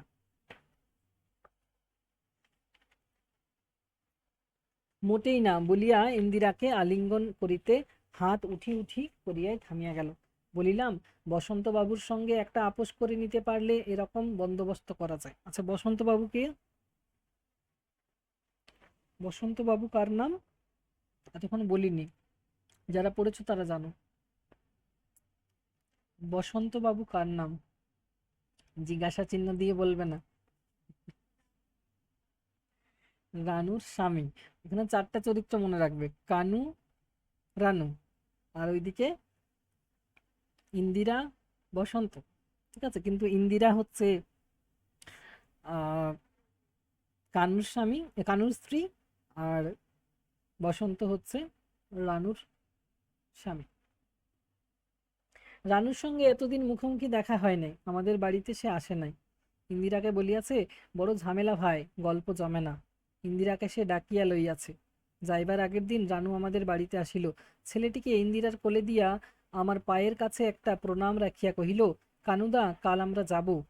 তোমার বউ আজ রাত্রিরে আমার কাছে শোবে, বউটি বড় ভালো মানুষ। আমি বললাম, ভালো মানুষ বই কি? বলিয়া রানুর দিকে চাহিয়া হাসিব কি ইন্দিরার দিকে চাহিয়া হাসিব তাহা স্থির করিতে না পারিয়া আইনের পুস্তকের দিকে চাহিয়া একটু হাসিলাম। রাজি তো? নিজেরাই চমকানো দেখিয়া নিজেরই চমকানো দেখিয়া বুঝিলাম অন্যমনস্ক হইয়া গেছিলাম। যখন রানু জিজ্ঞাসা করলো, রাজি তো? তোমার স্ত্রীকে ধার দেবে? আমার সঙ্গে শোবেছে। কিসে? ইন্দিরা বলিল, ওই রকম কথায় কথায় অন্যমনস্ক। রানু বলিল, ওই যে বললাম, বউ রাত্রিরে আমার কাছে শোবে, আর তো দেখা হবে না। কণ্ঠস্বর গাঢ় শুনাইল, মানে এই যে শেষ কথাটা, ওই যে বললাম, বউ রাত্রিরে আমার কাছে শোবে, আর তো দেখা হবে না। বলিলাম, আচ্ছা। ইন্দিরা বলিল, যা বলেছি ঠিক তাই। কি? রানু একটা পাগল। আবার কি বললে? ইন্দিরা খানিক চুপ করিয়া থাকিয়া বলিল, কে জানতো, বলিয়া থামিয়া খুব হাসিতে লাগিল। আমি নিঃশব্দে অপেক্ষা করিতে লাগিলাম। ইন্দিরার হাসি থামিলে জিজ্ঞাসা করিলাম, কথাটা কি? ইন্দিরা বলিল, যেন স্বামী আর স্ত্রী, সে আর আমি। একটা দীর্ঘ নিঃশ্বাস চাপিয়া গেলাম। ইন্দিরার অঙ্গ হইতে আমার স্পর্শ মুছিয়া লইয়া সে ত্বক রক্তপূর্ণ করিয়া লইয়া গেছে। আমি তৃপ্ত। দেখো, অরূপের রাস গল্পে তাহলে আমরা শেষ থেকে দেখতে পাচ্ছি যে দ্বিতীয় অংশে রানুর দাম্পত্য জীবন, বিবাহের পর সন্তান সম্ভবা, তারপরে তার সন্তান হচ্ছে, নাম রাখা হচ্ছে বেনু। কানুর স্ত্রীর সাথে গল্প করতে গিয়ে রানু কি বলছে, তারা এক হবে শেষের দিকে, আবার জানা যাচ্ছে সেই কথাটাই। তো এখানে কানুর আলাদা মূর্তি দেখা যাচ্ছে, বিয়ের পরে একটা আলাদা রকম তার কথা বলার ভঙ্গি। বিয়ের আগে কিন্তু মানে এতটা, মানে কি বলবো, সে কথার দিক থেকে প্রৌঢ়ত্ব ছিল না, কিন্তু বিয়ের পর কিন্তু সেটা তার চলে আসছে।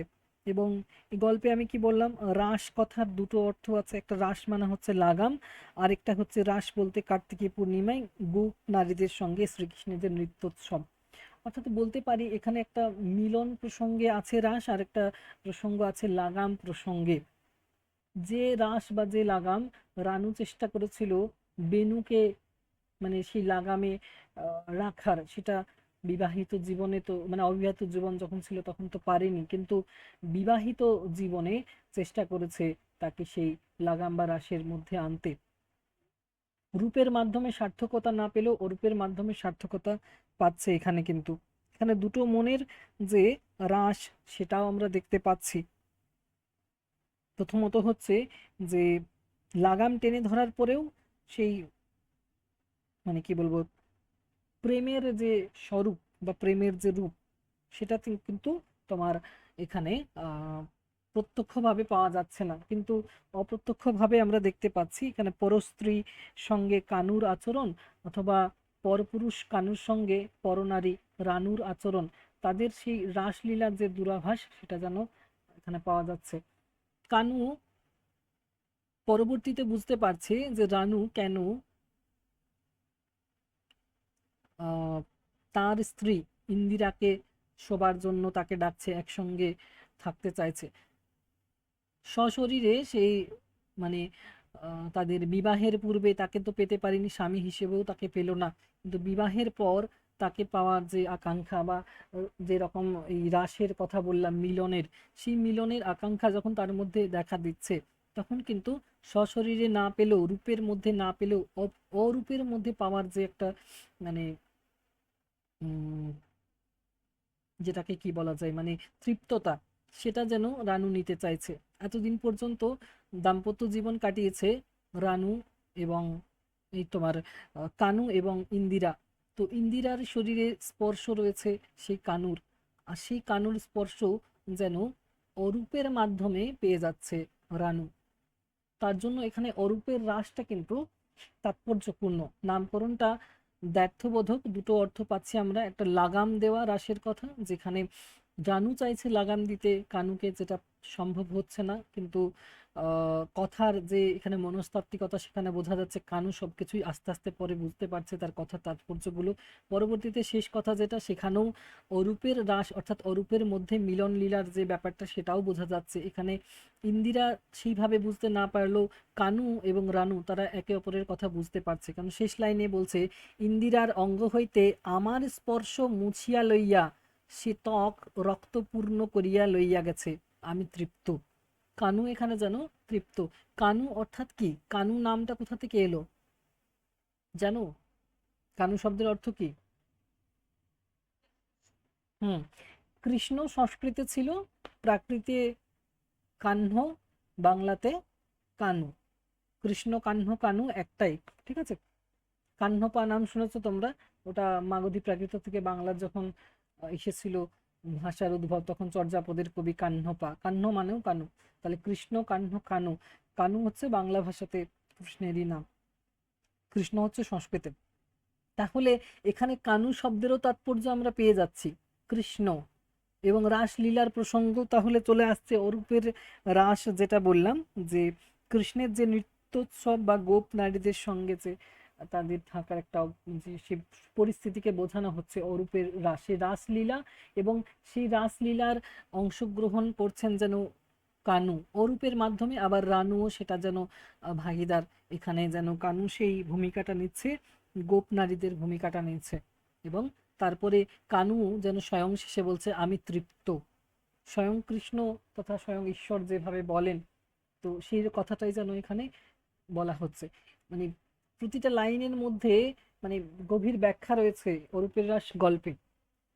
গল্পটা শেষে রেখেছিলাম কারণ এটা প্রথম দিকে এই ধরনের গল্প রাখলে একটু কেমন লাগবে, একঘেয়েমি লাগবে। প্রথম দিকে গল্পটা একঘেয়েমি লাগবে, তখন থেকে একটু তাৎপর্যপূর্ণ লাগবে যখন রানুর বিয়ে হয়ে যাচ্ছে। তারপর ধীরে ধীরে মানে মূলত নামকরণটা যখন ব্যাখ্যা করার চেষ্টা করবে যে নাম এরকম কেন দেওয়া হলো অরূপের রাস, তো তখন বুঝতে পারবে যে গল্পটার মধ্যে গভীর তাৎপর্য রয়েছে। জগদীশ গুপ্তের গল্পগুলো কিন্তু এই ধরনেরই। আর গল্পগুলোর নামকরণ, ছোট গল্প মানে ব্যঞ্জনাধর্মী নামকরণ হবে। নামকরণ কি বললাম, দ্ব্যর্থবোধক আছে এবং দুটো তাৎপর্য পাওয়া যাচ্ছে। দুটো তাৎপর্য লিখবে, জানি না নোটটা দিয়েছি কিনা, এটা নোট দিয়েছি আমি। অরূপের রাশে নোট দেওয়া হয়েছে? আচ্ছা ঠিক আছে, এটা নোটটা দিয়ে দেবে। এটাতে বেশি আসে লাইন তুলে প্রশ্ন 7 নম্বরে, আর 12 নম্বরে আসে, 12 নম্বরে এলে নামকরণের সার্থকতা। ঠিক আছে, অরূপের রাস গল্পের নামকরণের সার্থকতাটা আমি তো বলেই দিলাম কেন নাম হয়েছে, এটা মনে রাখবে। নোটসটা দিয়ে দিলে আরেকবার পড়ে নেবে, তাহলে আরো সুবিধা হবে। আচ্ছা এবার কি যেন বলছিলে, রেকর্ড গল্প আর সংকেত গল্প। আচ্ছা রেকর্ড গল্পটা কে ছিলে ক্লাসে বলো? রেকর্ড গল্প যেদিন ক্লাস করেছিলাম, আর কে ছিল? আচ্ছা বলো তো এটার অ্যান্সার তাহলে। সেদিন মাঝরাতে আমার ঘুম ভাঙলো, কার ঘুম ভাঙলো?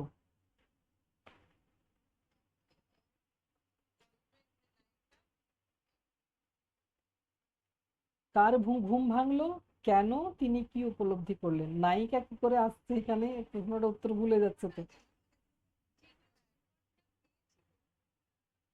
কথক? গল্পের কথক কে, এখানে লেখক কে, কি নাম? হ্যাঁ, তো এখানে নামটা লিখবে না, গল্পের কথক লিখবে। এবং তার ঘুম ভাঙলো মাঝরাতে, তাহলে গল্পের কথকের মাঝরাতে ঘুম ভাঙলো, কেন ঘুম ভাঙলো?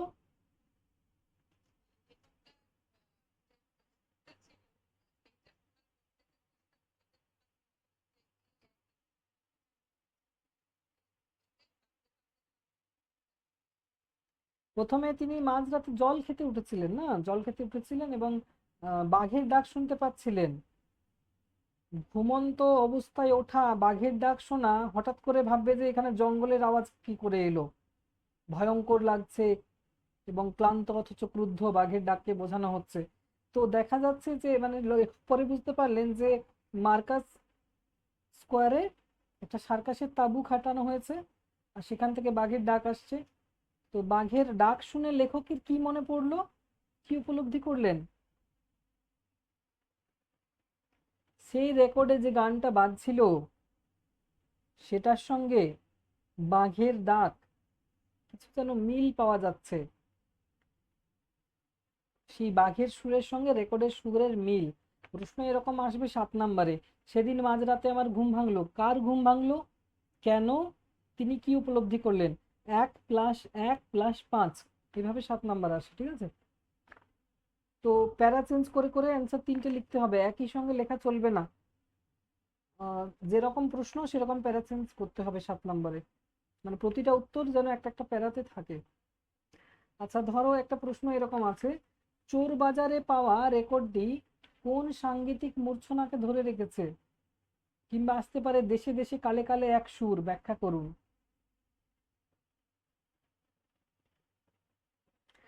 রেকর্ডটা কি ছিল, একটা আহ, সমবেত সঙ্গীত ছিল, তাই তো।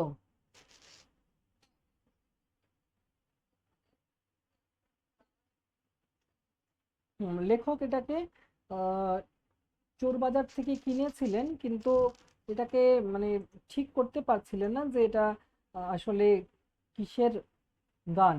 সুরটা চেনা চেনা লাগছে।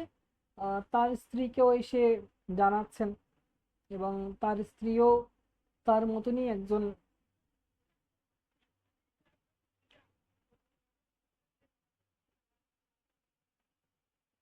হুম। তাও মনে হচ্ছে অনেকে ছিল না, আমি জিজ্ঞাসা করলাম কে কে ছিলে, দুজন তো বললো ছিলাম, বাকিদের তো শুনতে পেলাম না। তো ব্যাপার হচ্ছে যে এখানে সেই রেকর্ডটাকে নিয়ে অনেক লেখকের আহ, ভাবনা চিন্তা, যেটা কিসের রেকর্ড, এবং সেদিক থেকে খুঁতখুঁতে ছিলেন যতক্ষণ না সেই পাজলটার সলিউশন খুঁজে পাচ্ছেন ততক্ষণ পর্যন্ত তার শান্তি নেই। স্ত্রীকেও ইনভলভ করছেন, তার স্ত্রীও বিরক্ত হচ্ছেন যে এমন একটা ইয়ে দিলে সে এখনো প্রবলেমটা সলভ করতে পারছি না। একটা লাইন আছে, আইভি এসেছিস, এটা দিয়ে প্রশ্ন আসে সালের কোশ্চেনে। আইভি কে?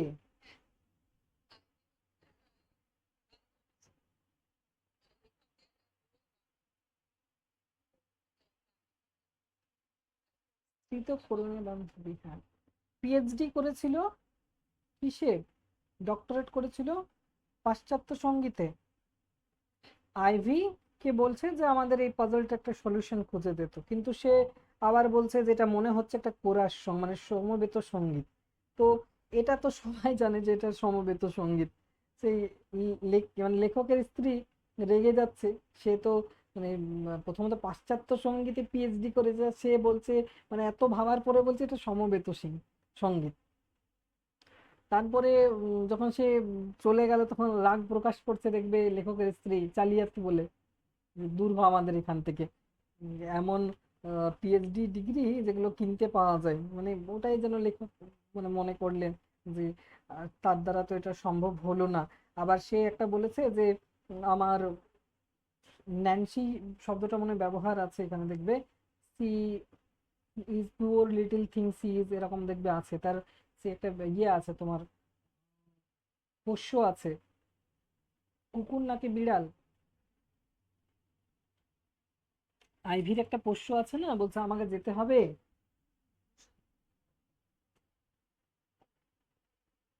ব্যাপার হচ্ছে যে তাহলে আইভিও এখানে পারলো না যখন ইয়ে করতে, একজন ভূপর্যটক তিনি কিন্তু এটার সন্ধান দিলেন, এবং তিনি বললেন যে আহ, এটা কি না তোমার, তিনি জানাচ্ছেন যে ইউরোপের একটা এক মুক্তিযোদ্ধাদের গান। হিটলার সেই হিটলারের যারা গোয়েন্দা ছিল তারা এই প্রত্যেকটা শিল্পীকে হত্যা করেছিল, সমস্ত রেকর্ড ধ্বংস করেছিল। আর কিভাবে এখানে পৌঁছালো।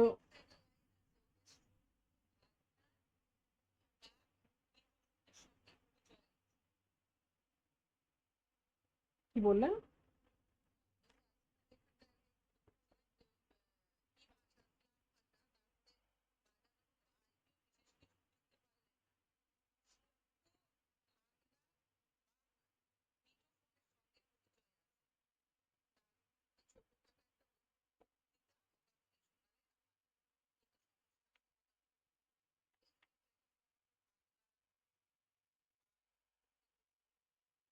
ওয়েট দেখে নিচ্ছি।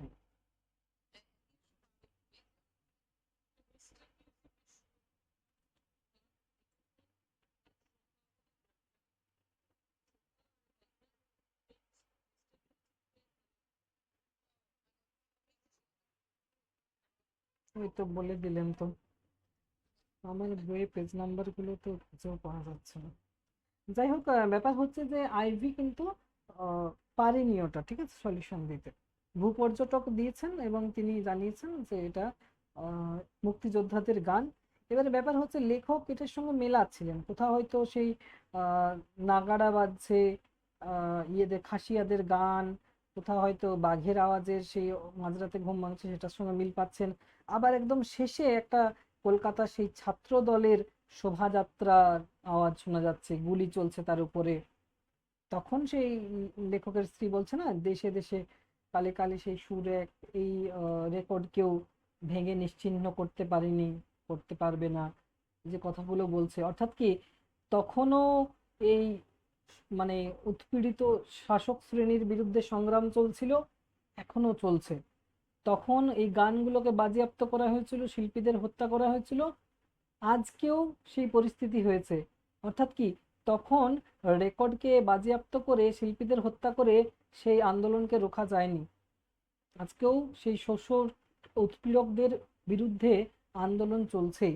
কেননা ওই কলকাতার বুকে যে ছাত্রদের শোভাযাত্রা, সেই সুরের সঙ্গে যেন মিল পাচ্ছেন ওই রেকর্ডের। তো গল্পটাতে বাস্তব একটা প্রেক্ষাপটকেই তুলে ধরা হয়েছে, কলকাতার উত্তাল পরিস্থিতিকে তুলে ধরা হচ্ছে। এবং তার সঙ্গে অতীতের কোনো একটা বীভৎস ঘটনা বা একটা সেই রকম একটা পাশবিক একটা ঘটনার সাক্ষী ছিল সেই রেকর্ডটা। সেই রেকর্ডটা লেখক পেয়েছিলেন। হতে পারে এই গল্পটার ঘটনাটা পুরোটাই সত্যি, লেখক সত্যি হয়তো রেকর্ড খুঁজে পেয়েছিলেন এবং সেটা মেলাতে পেরেছিলেন। তো এই ধরনের গল্পগুলো পড়লে বেশ ভালো লাগে যে অনেক কিছু জানা যায়। রেকর্ডটা কোথায় পাওয়া গিয়েছিল? হুম।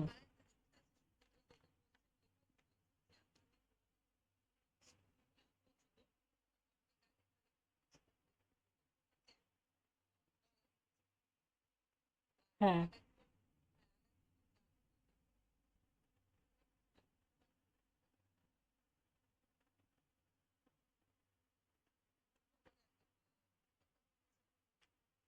1 মিনিট দাঁড়াও। হুম,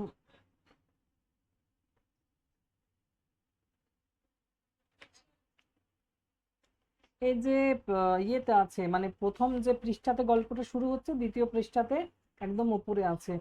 আহ পুরনো রেকর্ডের ভেতর থেকে পেয়েছি, রবীন্দ্রকণ্ঠ পেয়েছি, রাধিকা গোস্বামীর গান, দিলীপ কুমারের মুঠো মুঠো রাঙা জবা, তাদের কোনো কোনোটি কোনো মতে শ্রাব্য, আবার একটা তৎকালীন সময় বা তার আগের সময়ের লেখক ইয়েদের, তোমার সঙ্গীতের শিল্পীদের গান। হুম।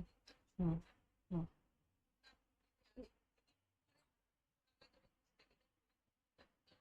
না, এগুলো সব গানের কথা বলা হচ্ছে। হুম। হুম। এটা সার্চ সার্চ করুন না এইগুলো হ্যাঁ, এবারে এইগুলো শিল্পীদের নাম দেওয়া আছে যারা গানগুলো করেছেন, সার্চ করলেই পেয়ে যাবেন। তো ব্যাপার হচ্ছে এগুলো সেই আগে।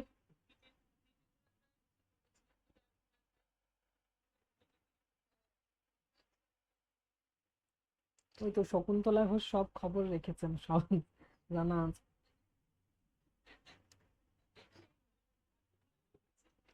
আচ্ছা, তো ব্যাপার হচ্ছে যে তাহলে এই যে গ্রামোফোন বলি না, ওই গ্রামোফোনের রেকর্ডের কথা বলা হচ্ছে, গ্রামোফোনের যে চাকতিগুলো থাকে, ওই চাকতিগুলো এখনো আছে, মানে এখন এগুলো তো বিক্রি হয় না এখন, কি বলবো এগুলো। আহ,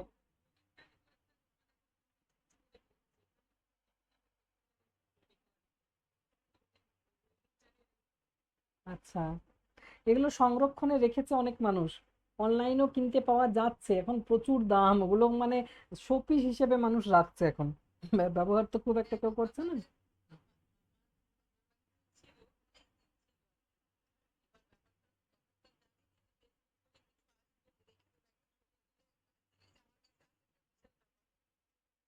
হ্যাঁ, হ্যাঁ।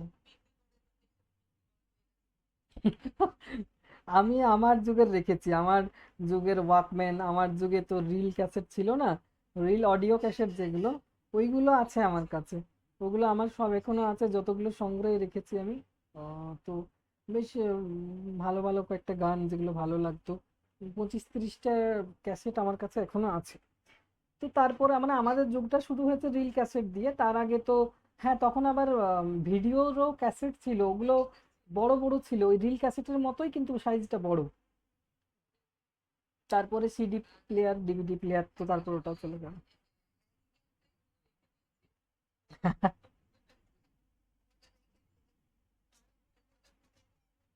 না, হ্যারিকেন তো ব্যবহার হয় এখন, আমাদের বাড়িতে হ্যারিকেন তো জ্বালায় মাঝে মধ্যে। হ্যারিকেনটা ব্যবহার হয়। হ্যাঁ। হুম হুম হুম হুম। আমার বাবা রেখেছে হ্যারিকেনটা, আমি মাঝে মাঝে বলি যে ইনভার্টার তো লাগানো হয়েছে, আর তো দরকার হবে না। বলে না, ইনভার্টারও হার মানে। সত্যি ইনভার্টারও হার মানে।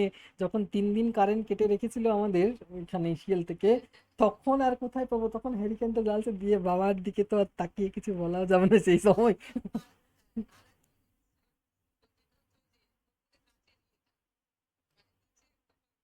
হ্যাঁ হ্যাঁ, ওই ডোমটা লাগানো হতো ওপর থেকে। ওটা পতঙ্গ প্রবন্ধ পড়বেন বঙ্কিমচন্দ্রের, ওখানে আছে এই কথাটা, এই ডোমের কথা। হুম হুম হুম। বেশ ভালো। হুম। হ্যাঁ, আর ইয়ে সংকেত গল্পটা কে কে ক্লাসে ছিলে, সংকেত?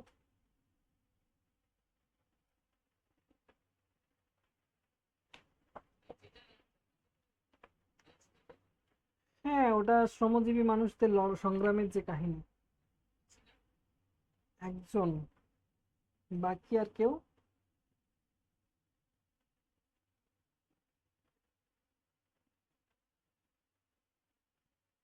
এটাই। আর কেউ ছিল না? হুম। সংকেত হচ্ছে, কিছু বলারই নেই, বর্তমান পরিস্থিতি দেখতে পাচ্ছো, শিক্ষকরা মার খাচ্ছে, রক্ত ঝরছে, আরেকদিকে এসএসসি নতুন নিয়োগ হচ্ছে। অনেকটা সংকেত গল্পেরই যেন। সে বললাম না, দেশে দেশে কালে কালে এক সুর, এই যে পড়লে একটু আগে রেকর্ডে, একদিকে হচ্ছে কি যারা চাকরি পেয়েছিল, যারা যোগ্য ছিল তারা মার খাচ্ছে দেখতে পাচ্ছো রাস্তাতে। কালকেই তো প্রচুর মার খেলো। ওরা তো আহ, জামাগুলো খুলে রাখছে, যে আমাদেরকে তো সরকার নগ্ন করে দিয়েছে তার জন্য। আর সেই অবস্থাতে পুলিশ মারধর করছে, রক্ত ঝরছে। আরেকটা কি হচ্ছে না, গত পরশু বিজ্ঞপ্তি দিয়েছে, তাদের যে সিটগুলো ছিল না, যে ইয়েটা চাকরিগুলো গেছে, সেই চাকরিতে নতুন ভ্যাকেন্সি তৈরি করে আবার চাকরি হচ্ছে। তো পরবর্তী প্রজন্ম, যারা ফ্রেশার, যারা প্রথম বিএড করে চাকরিতে বসবে, তাদের ক্ষেত্রে অর্ধেকের বেশি জানেই না যে এটা কোথা থেকে এলো ভ্যাকেন্সি গুলো। অনেকটা মনে হচ্ছে না যে কারখানা থেকে পুরনো কর্মচারীদেরকে ছাঁটাই করে নতুন কর্মচারী যোগ করা হচ্ছে।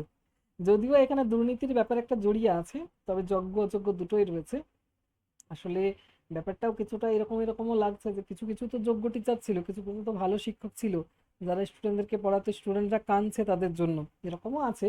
বেশিরভাগটাই তবে দুর্নীতি হয়েছে। আর তার জন্য তাদেরকে পোহাতে হচ্ছে। তবে ব্যাপারটা হচ্ছে যে প্রশাসনের ভূমিকাটা যখন দেখছি, তখন এরকম মনে হচ্ছে যেন যে সংকেতে যেরকম বাচ্চা মৌলবী, সংকেতে যেরকম ম্যানেজার কোম্পানির, আমাদের এখানেও বাচ্চা মৌলবী আছে, আমাদের এখানেও কোম্পানির ম্যানেজার আছে।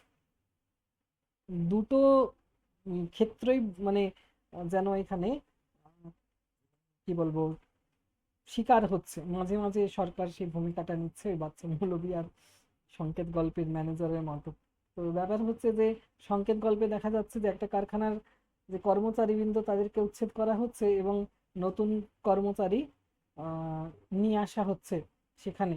তো যারা অনশন করছে, তাদের কিছু দাবি দাওয়া ছিল, তাদেরকে, হ্যাঁ তাদেরকে ওখান থেকে বিতাড়িত করা হচ্ছে, তাদের দাবি দাওয়া মানা হচ্ছে না। আবার দেখা যাচ্ছে অন্য দিক থেকে গ্রামগঞ্জ থেকে সাধারণ মানুষদেরকে ভুলিয়ে ভালিয়ে সেই কাপড় কলে বা সেই কারখানাতে নিয়ে আসা হচ্ছে স্বপ্ন দেখিয়ে। কেউ বিবাহিত স্ত্রীকে ছেড়ে আসছে, কে বৃদ্ধ পিতাকে ছেড়ে আসছে, এইভাবে স্বপ্ন দেখে সবাই আসছে। বাচ্চা মৌলভী, যে কম বয়সী মৌলভী হয়েছে, সে ভুলিয়ে ভালিয়ে মানুষকে নিয়ে আসছে ম্যানেজারের হয়ে, কোম্পানির ম্যানেজারের হয়ে। এবং সেই বোটে সবাই চেপে আসছে, লঞ্চে চেপে আসছে, এবং এসে দেখতে পাচ্ছে তারাও স্বপ্ন আকাঙ্ক্ষা সবকিছু নিয়ে আসছে যে আমাদেরও সুদিন আসছে, এবারে আমাদের ভালোভাবে চলবে, সংসার চলবে, চাকরি পাবো। কিন্তু এসে দেখতে পাচ্ছে যে আগে থেকে সেই কারখানাতে হাজার হাজার মানুষ বসে আছে, সেখানে তারা অনশন করেছিল, তাদের যে কাজ তারা আজকে হারিয়েছে, কেননা তারা অনশন করেছিল, তাদের দাবি দাওয়া ছিল, এবং কারখানার মালিক তাদেরকে ছাঁটাই করে দিয়েছে। আর সেই জায়গায় এই গ্রামের মানুষগুলোকে এনে চাকরিতে জয়েন করাবে। ফলে লঞ্চ থেকে নামার আগেই তারা দেখতে পাচ্ছে হাজার হাজার জনতার ভিড়, সেখানে নেতৃত্ব দিচ্ছে কোনো একজন যুবক, এবং সেই যুবক বলছে যে আমরাও সাধারণ মানুষ, সাধারণ চাষিবাসী মানুষ, এবং আমাদের ক্ষতি তোমরা করো না। আজকে আমাদেরকে তাড়িয়ে দিচ্ছে, এরকম তোমাদেরকেও একদিন এখান থেকে তাড়িয়ে দেবে। তোমরা ভেবো না যে তোমরা এখানে কাজ পেয়ে শান্তিতে থাকতে পারবে, তার জন্য তোমরা ফিরে যাও। কিন্তু ওই যে লঞ্চে যারা চেপে আছে বেশিরভাগই মানুষ তাদেরকে দেখে হাসছে, উল্লাস করছে, এবং তারা এগিয়ে যাচ্ছে কাজের জন্য। এদিকে বাচ্চা মৌলবী এবং ম্যানেজার চেষ্টা করছে, মানে যে তাদের যে ইয়েটা, দলটা, সেটাকে ছত্রভঙ্গ করার। শেষে পুলিশের গুলি চলছে, মানে ম্যানেজারের হয়ে মানুষের মৃত্যু হচ্ছে, চারিদিকে ছুটছে। একটা চরিত্রকে এখানে শুরু থেকে শেষ পর্যন্ত দেখানো হয়েছে। কোন চরিত্র বলো তো? যারা পড়েছো তারা বলতে পারবে। কোন চরিত্রটাকে গল্পের শুরু থেকে শেষ পর্যন্ত দেখানো হয়েছে?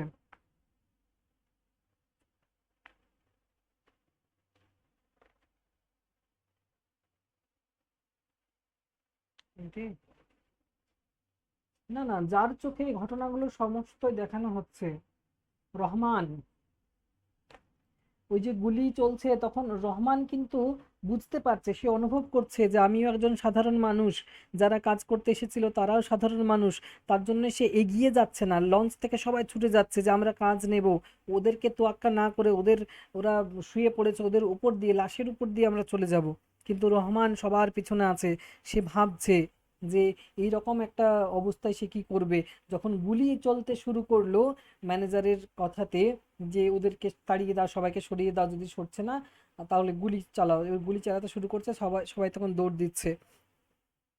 সে কোন রকমে দৌড় দিল, দৌড়াতে দৌড়াতে শুনিতে পাইল পেছনে কত লোকের তীব্র আর্তনাদ, কত লোকের কাতর গোঙানি। মুখ ফুরাইলে দেখিতে পাইতো কেহ রক্তাক্ত দেহে মাটিতে গড়াগড়ি দিতেছে, কেহ পড়িতে পড়িতে হাঁটিতেছে, আবার হঠাৎ বসিয়া পড়িল। শীতের দিনে গৌরিক ধূলি রক্তবর্ণ হইয়া গেল। অনেক দূরে গিয়া দৌড়াইতে না পারিয়া রহমান তবে থামিল। একটা কৃষ্ণচূড়া গাছের নিচে সে বসিয়া পড়িল। হাত পা তাহার এখনো ঠকঠক করিয়া কাঁপিতেছে, বুকের ভিতর কালবৈশাখের ঝড়। পেছনে যারা ফেলিয়া পেছনে যাহা ফেলিয়া আসিয়াছে, রহমান সেদিকে আবার চাহিতে চেষ্টা করিল, কিন্তু পারিল না। চক্ষু তাহার বুজিয়া আসিল, সেখানকার কথা স্মরণ করিয়া চোখে তাহার জল ভরিয়া আসিল। রহমান নির্জীবের মতো পড়িয়া রহিল, সেখানে অজ্ঞান হয়ে পড়ে গেল। যখন উঠিল তখন অনেক রাত, কোথাও টু শব্দটি নাই। রহমান ধীরে ধীরে উঠিয়া বসিল, শরীরের সবগুলি গ্রন্থি তাহার বেদনায় টনটন করিতেছে। তবু কোনরকমে সে হাঁটিতে হাঁটিতে অনেক পরে নদীর পাড়ে আসিয়া দাঁড়াইল, যে নদীর মানে ঘাটে নেমেছিল লঞ্চে, যেখানে হাজার হাজার জনতার ভিড় ছিল, সেইখানে সে আবার এলো। রাতের সময় দেখছে যে ওখানে কেউ নেই। নদীতে নৌকা জাহাজের শব্দ শোনা যায়, বাতাস বহিতেছে। রহমানের মনে পড়িল সেই লোকটির কথা। বন্ধুগণ, এ কথা আপনারা মনে রাখবেন, আজ আমাদের যারা শুধু লাথি মেরে তাড়িয়ে দিচ্ছে, কাল তারাই আপনাকেও লাথি থেকে রেহাই দেবে না। নদীর জলের দিকে চাহিয়া রহমানের চোখ আবার ছলছল করিয়া উঠিল। অর্থাৎ কাজের জন্য এসেছিল, কিন্তু সে পেল কি না, সেই সভ্যতার, পুঁজিবাদী সভ্যতার যে নগ্নতা, যে রূপটা, সেটা সে দেখতে পেল। এবং গ্রামের সহজ সরল মানুষদের চোখ এভাবেই খুলে যায়। এভাবেই মালিক কর্তৃপক্ষ সেই, মানে উম, নিম্ন সম্প্রদায়ের মানুষ বা উম, নিম্নবিত্ত মানুষদেরকে এভাবেই শোষণ উৎপীড়ন করে। এক শ্রেণীর মানুষের যে সর্বশক্তি সব শোষণ করে নেয়, তাদেরকে ছিবড়ার মতো ফেলে দেয়, এবং আরেকটা সম্প্রদায়কে তুলে ধরে। বর্তমানে কলকাতাতে দেখতে পাচ্ছ এখন এক শ্রেণী শেষ হয়ে যাচ্ছে অনশন করে, তাদের দিকে দৃষ্টিপাত করার কেউ নেই। আবার নতুন প্রজন্ম আসছে, তারা বলছে, তারা হাসাহাসি করছে, ওগুলো আবার কি? তাদের যখন সময় আসবে, ওইরকম বয়স আসবে, তখন তারা বুঝতে পারবে যে ওরা ঠকেছিল, আজকে আমাদেরকেও ঠকাবে। এখানেও দেখো নেতৃত্ব যেন কেউ দিচ্ছে, বলছে যে আহ উম, আজকে আমাদেরকে লাথি মেরে তাড়িয়ে দিচ্ছে, কালকে তোমাদেরকেও তাড়িয়ে দেবে। তো প্রশাসন, পুঁজিবাদী সভ্যতা, তাদের নগ্নতার সেই স্বরূপটা যারা উপলব্ধি করে তারা এই কথাগুলো বলবে, যারা উপলব্ধি করেনি তারা ওই লঞ্চে দাঁড়িয়ে হ্যাঁ, ওই লঞ্চে দাঁড়িয়ে সবাই হাসাহাসি করছিল, ঠাট্টা করছিল ওদেরকে দেখে, হাজার হাজার লোককে দেখে, আমরা কাজ করতে এসেছি তোরা কে, এরকম তোয়াক্কা করছিল না। রহমান পিছনে দাঁড়িয়েছিল, সে সব অনুভব করছিল যে এটা আমার সঙ্গেও কালকে হতে পারে। ওই যে নেতাটা বলছিল ওদের মাঝে যে আমাদের পেটে লাথি মারবেন না, আজকে আমাদেরকে তাড়িয়ে দিচ্ছে, কালকে তোমাদেরকেও তাড়িয়ে দেবে। এটা ঘটনাটা নেওয়া হয়েছে তৎকালীন সময়ে মূলত সোমেনচন্দ, তিনি মার্ক্সবাদী আদর্শে বিশ্বাসী ছিলেন, শ্রমিক আন্দোলনের সঙ্গে যুক্ত ছিলেন। তার মৃত্যুই হয়েছে আন্দোলনে, আন্দোলনে হাঁটতে হাঁটতে তার বুকে গুলি চালানো হয়। ভাবো, কম বয়সে মৃত্যু হয়েছে তার। আর সেই মানুষটা শ্রমিকদের স্বার্থে আন্দোলন করতে গিয়েছিলেন তৎকালীন সময়ে বলতে। আহ দেখো, তৎকালীন সময়ে শ্রমিক আন্দোলনটাকে জিয়ে রেখেছিল কমিউনিস্ট পার্টি, এবং মেন লিডিং পার্টি ছিল কংগ্রেস পার্টি। আমাদের স্বাধীন ভারতে বুঝতেই পারছো যে প্রথম কংগ্রেসরা আধিপত্য বিস্তার করে। আমাদের রাজ্যের মুখ্যমন্ত্রীগুলো সার্চ করো, প্রফুল্ল চন্দ্র থেকে শুরু করে সবাই দেখবে কংগ্রেস পার্টির ছিল। আর সেই সময়ের পটভূমিতেই লেখা এই গল্পটা, যেখানে সোমেনচন্দ ছিলেন কমিউনিস্ট পার্টির, এবং কমিউনিস্ট পার্টি একসময় নিষিদ্ধও হয়েছিল। মূলত শ্রমিক আন্দোলনের দ্বারা যখন হচ্ছিল না, তখন এই পার্টি থেকে মানে একটা দল বেরিয়ে এসেছিল যারা নকশালপন্থী ছিল নামে। এবং তারা কি করেছিল না, তারা দেখছে যে এভাবে কোনোভাবে যখন কাজ হচ্ছে না, মানুষ শুনছে না, তখন তারা আইনকেই হাতে তুলে নিয়েছিল। এবং তারা এই পুঁজিবাদী সভ্যতার যে ধনী ব্যক্তি যারা ছিল, বা যারা এই ধরনের মানুষ ছিল, যারা কি বলবো, অল্প সময়ে প্রতিপত্তি লাভ করেছিল, শ্রমিকদেরকে শোষণ করে, উৎপীড়ন করে, সুদের ব্যবসা করে, সেই মানুষগুলোকে ডিরেক্ট তারা হত্যাই করে দিচ্ছিল। মহাকালের খাড়া নামে একটা কায়েস আহমেদের গল্প আছে, ওটা পড়তে পারো। মহাশ্বেতা দেবীর আহ, দ্রৌপদী গল্পটা আছে, সেই প্রেক্ষাপটে লেখা। তখন কমিউনিস্ট পার্টি একসময় নিষিদ্ধ হয়ে গেছিল তার ক্রিয়াকলাপের জন্য, যদিও তারা সেই কমিউনিস্ট পার্টির আসলে নাম করেই সেই নকশাল পার্টিটাও তৈরি হয়েছিল। তোমার ওটার নাম ছিল CPIM, ব্র্যাকেটে মনে হয় ML বা কিছু লিখতো, বা CPI এরকম কিছু লিখতো। তো যাই হোক, ব্যাপার হচ্ছে যে সোমেনচন্দ তার প্রেক্ষাপটকে তুলে ধরেছেন। আমি যে বললাম দেশে দেশে কালে কালে এক সুর, এটা সময়ের সঙ্গে সঙ্গে আমরা দেখতেই পাই। কোনো কোম্পানিতে এভাবেই তালা বন্ধ হয়ে যায়, কোম্পানি থেকে ছাঁটাই করা হয় শ্রমিকদেরকে। এই ঘটনা চিরকালীন আমরা দেখতে পাচ্ছি। এখন কত কোম্পানি কেন, এবার আস্তে আস্তে স্কুলগুলো বন্ধ হয়ে যাচ্ছে, দেখবে প্রাথমিক স্তরের স্কুল অনেক বন্ধ হয়ে গেছে, বন্ধ হচ্ছেও এখনো। এবার হাই স্কুলের দিকে যাচ্ছে, এবার হাই স্কুলগুলো আস্তে আস্তে বন্ধ হয়ে যাবে। সেই জায়গায় বেসরকারি স্কুলগুলো হচ্ছে, বেসরকারিকরণ হচ্ছে। ব্যাপার হচ্ছে এইগুলো বাস্তব পটভূমির ওপর লেখা সমস্ত গল্প। আর এগুলোর আমরা উদাহরণ আমরা বাস্তব সমাজে তো দেখতেই পাচ্ছি কিভাবে কি হচ্ছে না হচ্ছে। তাও তখন প্রতিবাদের ভাষা ছিল, স্বাধীনতা ছিল, বাক স্বাধীনতা ছিল। এখন না তো বাক স্বাধীনতা আছে, না তো প্রতিবাদ করা আছে। একটা সিভিক ভলেন্টিয়ার একটা প্রফেসরকে মেরে বিশাল খুশি হন, PhD করা একজন প্রফেসর, তাকে মারতে পেরে সিভিক ভলেন্টিয়ার কিন্তু বিশাল আনন্দ তার, যে স্যারকে মেরেছি, বাবা এর থেকে আরো মানে বেশি ইয়ে হয় না, মানে সেখানেই যেন একটা গর্ববোধ করে। আর আগেকার মানুষ গর্ববোধ করতো একটা যদি সাধারণ ছেলে যদি একটা মানে প্রফেসরের যদি সান্নিধ্য পেতেন, তাকে প্রণাম করতে পারতেন, তাকে সামনে থেকে দেখতে পেতেন, তাহলে সেটাতে নিজেকে গর্ববোধ করতেন। আর এখন যদি পেটাতে পারে সেটাতে গর্ববোধ করে। তো এরকম একটা পরিস্থিতি এখন। তো এখন যারা কবি সাহিত্যিক তারাও হাত গুটিয়ে নিচ্ছেন, তার জন্য আমরা সেরকম কবি সাহিত্যিক পাচ্ছি না। সেদিনই বলছিলাম জয় গোস্বামীর কথা, আহ, যে পার্টিতেই থাকুক না কেন, যে দলেই গ্রহণ করো না কেন, মানে কিন্তু তার লেখালেখিগুলো ভালোই ছিল, ভালোই লাগতো। আর মানুষটাকে আরো বেশি ভালো লাগছে যখন তিনি ওই রাজনৈতিক ক্ষেত্র থেকে সরে আসছেন, এবং বুঝতে পারছেন যে রাজনীতি করে আমার জীবনের অনেকটা সময় নষ্ট হয়েছে, তাদের জন্য লিখে আমার জীবনটাতে অনেক আমি গালমন্দ আমাকে শুনতে হয়েছে। তখন তিনি হাত গুটিয়ে নিয়ে এখন কি করছেন, এখন আর প্রকাশ করছেন না কিছু, আর সেই সব অনুষ্ঠানেও আর যেতে চাইছেন না।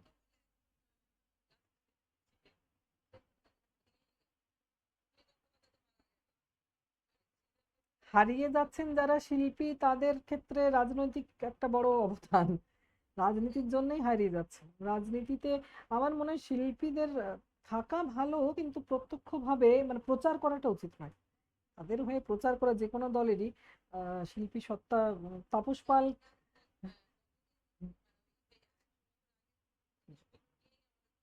হুম, তাপস পালের সিনেমাগুলো দেখলে চোখে জল চলে আসতো। কিন্তু শেষটাতে এমন করলেন। হুম। যে দলেরই প্রতিনিধিত্ব করুক না কেন, সব দলেই দুর্নীতি থাকে কম বেশি, সব দলেই সবকিছু থাকে। তো আমি দলটাকে নিয়ে, বাবুল সুপ্রিয় এত সুন্দর গলা, রাজনীতিতে এ পার্টি ও পার্টি করে কি যে করলেন, আসলে খারাপ লাগে। মানুষগুলোর শিল্প সত্তাটা কিন্তু অনেক উপরে। হ্যাঁ, এবারে এইগুলোকে নষ্ট করছে আসলে। সবাই তো পছন্দ করবে না, না এই জিনিসগুলো। সেদিক থেকে। হুম।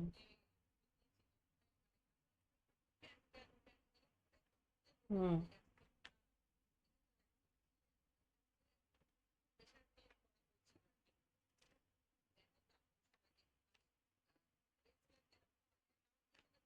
হুম। হুম। হুম। সেই। আচ্ছা, ডোমের চিতার দুটো চরিত্রের নাম বলো কেউ, ডোমের চিতা গল্পে।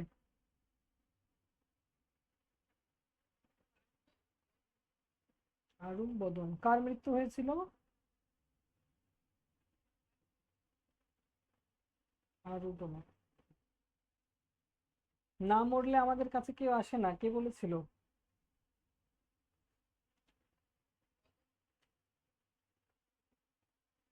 আচ্ছা, তোমার গতরই কেবল সুন্দর মতি মিয়া, ভিতর সুন্দর নয়, কে বলেছিল? এই রে। মোতা মোতালেবকেই বলবে, মোতালেব কি করে বলবে? কথাটাই তো মোতালেবকে বলা হয়েছে।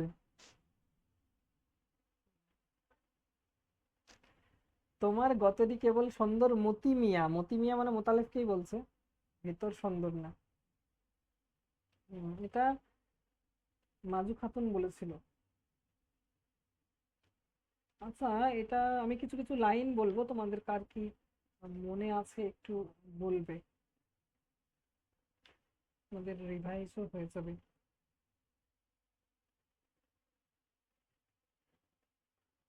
দূর ছাই কিছু ভালো লাগে না, কে বলেছিল বলো?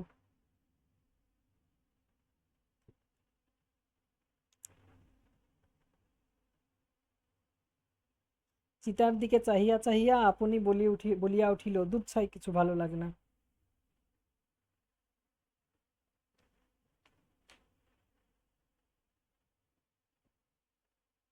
এই রে, এটা তো সহজ। হারু ডোমেরই তো মৃত্যু হয়েছে, তাহলে কি করে বলবে সে? তোমরা পরীক্ষায় কি লিখবে? এক এক উত্তর দিচ্ছ যে। বদন বলেছিল না? হারুর তো মৃত্যু হলো, হারুর চিতা তো না। আচ্ছা, এটা বলো। ধরলো বলে, তোমাকে ধরলো বলে, আমাকে ঘেন্না করার শাস্তি তোমার জুটলো বলে। হ্যাঁ, কে কাকে বলেছে?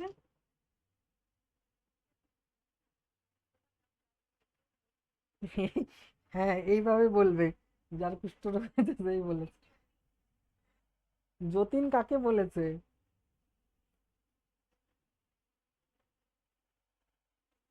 যতীন তার বউকে বলেছে। এবারে যিনি খাতা দেখবেন তিনি নির্ধারণ করুক যে, যে যতীনের স্ত্রীর নাম কি, তার উপরই প্রশ্ন। মহাশ্বেতা, হ্যাঁ, যতীন মহাশ্বেতাকে বলেছিল। অমন তেজালো সন্ন্যাসী আমি জীবনে কখনো দেখিনি, কে বলেছিল? হ্যাঁ, মহাশ্বেতা বলেছিল এটা। আমার আদিমতম মানস্তনয়াকে লইয়া সে একি করিল, এটা কে বলেছে? হ্যাঁ, কে বলেছে? কানু বলেছিল।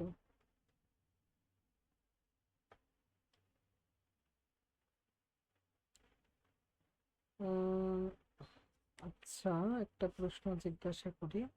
হুম, এটা আন্দাজ করবে যে কিসের হতে পারে। আমি তোমার গুরুর কাছ হইতে কিছুই পাই নাই, আমাকে বাঁচাও।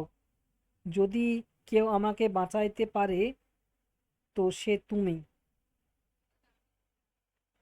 হুম, দামিনী বলেছিল কাকে? কাকে বলেছিল? শচীশ, শচীশ কে বলেছিল? হুম,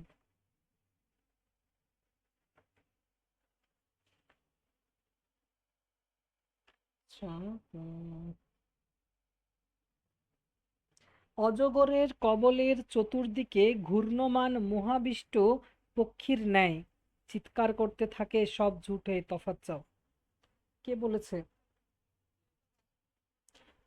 একটু ভেবে বলো কে বলেছে। কে বলেছিল?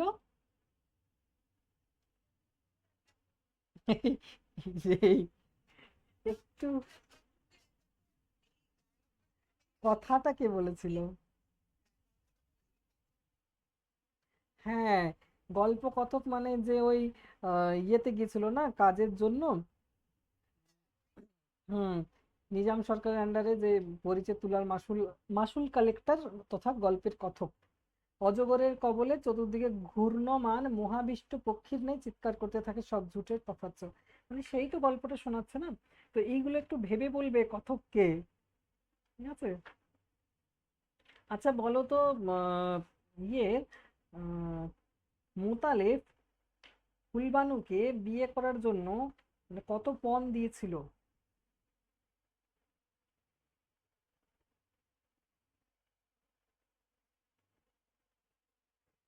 ফুলবানুর পিতা বলল না, এলেম শেখ বলল না যে আহ, আমার মেয়েকে আগের যে স্বামী তার সঙ্গে মানে ডিভোর্স করাতে প্রচুর টাকা খরচ হয়েছে, সেই টাকাটা যে দেবে তার সঙ্গে আমি আমার মেয়েকে বিয়ে দেবো। সেই টাকাটা কত ছিল? 5 কোটি। 100 টাকা মনে রাখবে, 5 কোটি লিখবে, ঠিক আছে?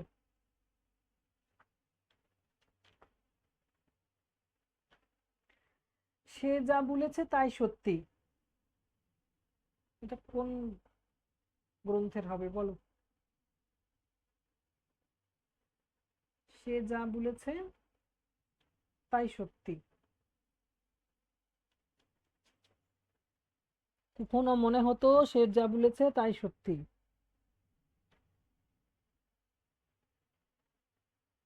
যায় তার সাথেই যায়। লাইনটা এরকম আছে, কখনো মনে হতো সে যা বলেছে তাই সত্যি, যায় তার সাথেই যায়। বুলেছে, বুলেছে, বলেছে তো নয়, বুলেছে। তাহলে আঞ্চলিকতা কোন ভাষায়, কোন গল্পে, কোন উপন্যাসে আছে? কখনো মনে হতো সে যা বলেছে তাই সত্যি, যায় তার সাথেই যায়।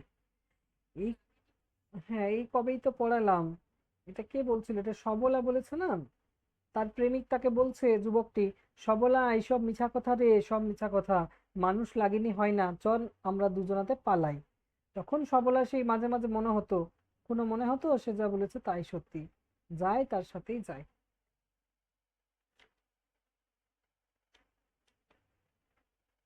তারপরে ইয়ের উক্তি আছে দেখবে, পিঙ্গলার উক্তি আছে, যে ঠাকুর মিছা শুনে নাই বা এরকম একটা কিছু লাগিয়ে লাইন আছে, সেই লাগটাই ছিল মুক্তির পথ বা এরকম কিছু।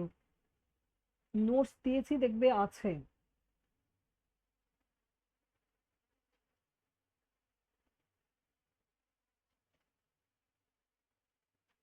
আজ আমি তোদের খেতে দিতে পারবো না। এটা কে বলেছে? আজ আমি তোদের খেতে দিতে পারবো না। গল্পগুলো ভাবো, যারা পড়েছো তারা তো বলতে পারবে। খেতে দেওয়ার প্রসঙ্গ কোথায় আছে, কোন গল্পে? এত ভুলে যাচ্ছে কেন সবাই? হ্যাঁ, কে বলেছে?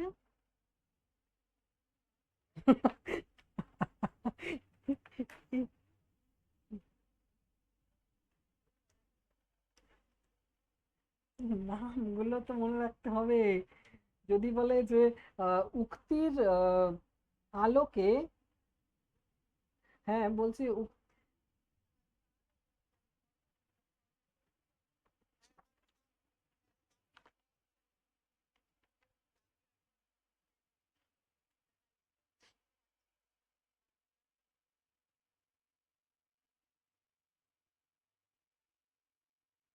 কিন্তু নামটা কেউ বলতে পারছো না, প্রধান চরিত্র শহীদের মা কে ছিল? এখানে যারা ক্লাস করেছো তারা তো অন্তত বলতে পারবে না। শহীদের মা বিমলা, ঠিক আছে। বিমলার স্বামীর নাম হরপ্রসাদ, তাদের ছেলে কৃপাল, দয়াল, আর ছোট ছেলে যে শহীদ হয়েছে তার কি নাম? বাদল। কি বাদুলে ছেলে রে বাবা, বলছিল না বৃষ্টির দিনে হয়েছিল। কৃপাল, দয়াল আর বাদল, ঠিক আছে। তো সেই বাদলের মৃত্যু, তার শহীদ বেদি, তার দিকে তাকিয়ে মায়ের স্মৃতিচারণ, একবার ভাবছে ফ্ল্যাশব্যাকে, একবার বাস্তবে। বাস্তবে যখন আসছে মা মা চিৎকার করছে কৃপাল দয়াল, তখন বলছে না আজ আমি তোদের খেতে দিতে পারবো না। সবাই এক একটা পার্টি করতো, সেটাই।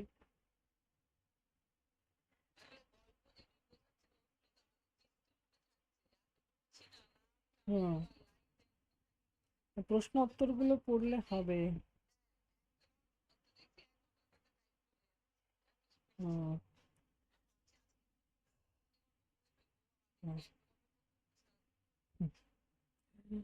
আচ্ছা, বাহিরে সে পুঞ্জ, পুঞ্জ যৌবনে পূর্ণ, অন্তরে চঞ্চল আগুন ঝিকিমিক করিয়া উঠিতেছে।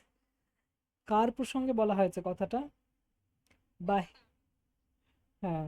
দামিনী যেন শ্রাবণের মেঘের ভেতরকার দামিনী, বাহিরে সে পুঞ্জ পুঞ্জ যৌবনে পূর্ণ, অন্তরে চঞ্চল আগুন ঝিকমিক করিয়া উঠিতেছে। এইভাবে থাকে উক্তির আলোকে। বক্তার বা তোমার চরিত্রটির ইয়ে করো, মানে ভূমিকা আলোচনা করুন, এরকমই থাকে। ঠিক আছে, চরিত্রটি পর্যালোচনা করুন। তাহলে উক্তি দিয়ে চরিত্র পর্যালোচনা, এবার যদি আমি চরিত্রটাই না জানি তাহলে আমি উক্তি দিয়ে কিভাবে লিখবো? সবই লেখা হবে, নামটা লেখা হবে না। কালীঘাটের সন্ন্যাসী কোন গল্পে আছে? কালীঘাটের সন্ন্যাসী কোন গল্পে আছে? কালীঘাটের সন্ন্যাসীর বিবরণ দিন, 7 নম্বরের প্রশ্ন আসে।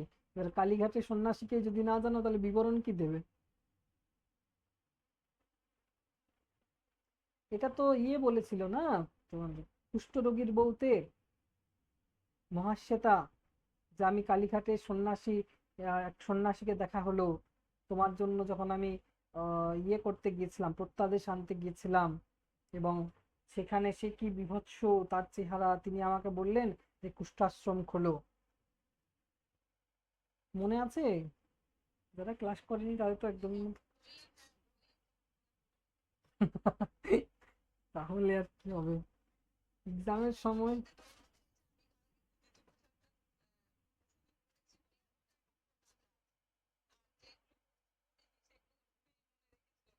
আচ্ছা, ক্ষুদিত পাষাণ থেকে আপনাকে একটা প্রশ্ন জিজ্ঞাসা করি, বলুন তো, যে পাগলা মেহের আলী, ওই যে তফাৎ যাও সব ঝুট হে, এটা আমি ক্লাসে বলেছিলাম যে ওটা নিহিত অর্থ কি? এমনি তো পাগলের প্রলাপ, সেও ওই ওইখানে।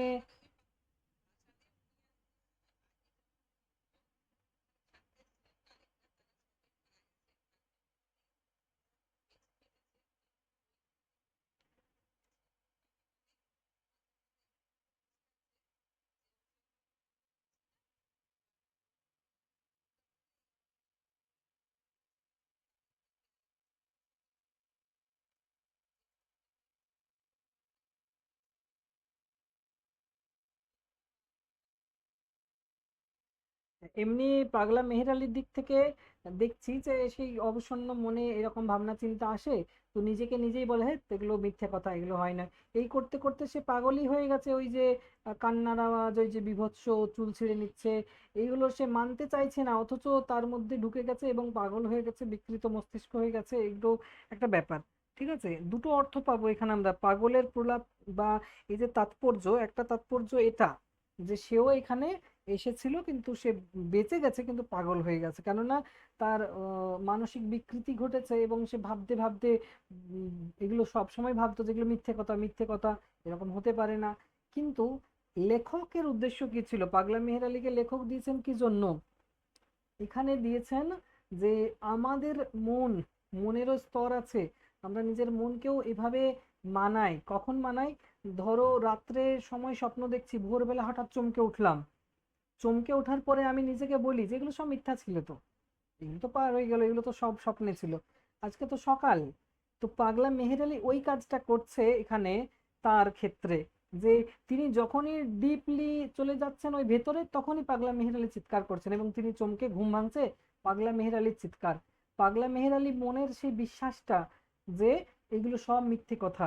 অর্থাৎ আমরাও এই সময় অতিপ্রাকৃত আধিভৌতিক কল্পনা করি নাকি, করি না, মানে করি, কিন্তু যখন ভাঙে আমাদের নিজের ওপর আত্মপ্রত্যয় হয়, বিশ্বাসটা জাগে, তখন আমরা বলি পাগলা মেহের আলী, তখন আমাদের মনে চলে আসে যে এগুলো সব ঝুটে, এগুলো থেকে দূরে থাকো, এগুলো কেন যাচ্ছ, এগুলো নিয়ে ভাবছো কেন।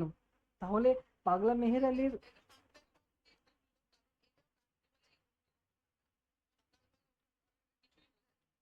হ্যাঁ, অর্থাৎ লেখকও পাগলা মেহের আলী চরিত্রটাকে দিয়েছেন ওই কথকের যে স্বপ্নভঙ্গে যে আত্মপ্রত্যয় যেটা তৈরি হবে সেটাকে দেওয়ার জন্য। অর্থাৎ সেও স্বপ্ন দেখছে, সেও ভাবছে এগুলোকে, তারপরে হঠাৎ যখন জেগে যাচ্ছে তখন সে আহ, তার কথা বলেনি, যে সে নিজে বলছে এগুলো মিথ্যে কথা, এগুলো মিথ্যে কথা, আসলে ওটা বলাই করাচ্ছে পাগলা মেহের আলীকে দিয়ে। তাহলে পাগলা মেহের আলীর তাৎপর্য, প্রলাপের তাৎপর্য দুটো রয়েছে, একটা তার দিক থেকে, একটা যিনি কথক তার মানুষ প্রতিক্রিয়ার দিক থেকে, ঠিক আছে। এইভাবে আলোচনা করবে পরীক্ষা এলে। আচ্ছা, আজকে আর আলোচনা করছি না, নেক্সট ক্লাসে তোমাদের তাহলে গল্প 10টা আলোচনা হয়ে গেল, 5টা বাকি থাকলো। 5টার মধ্যে একটা গোয়েন্দা গল্প আছে, একটা বড় গল্প আছে নয়নচাঁদের ব্যবসা, একটা মার্কেটিং লাইনের গল্প আছে বললাম সিদ্ধেশ্বরী লিমিটেড আছে, ঠিক আছে, আর একটা জাতুধান মহাশ্বেতা দেবীর গল্প আছে। আর একটা কি বাকি থাকলো, 5টা গল্প বাকি থাকছে, 4টা তো বলে দিলাম।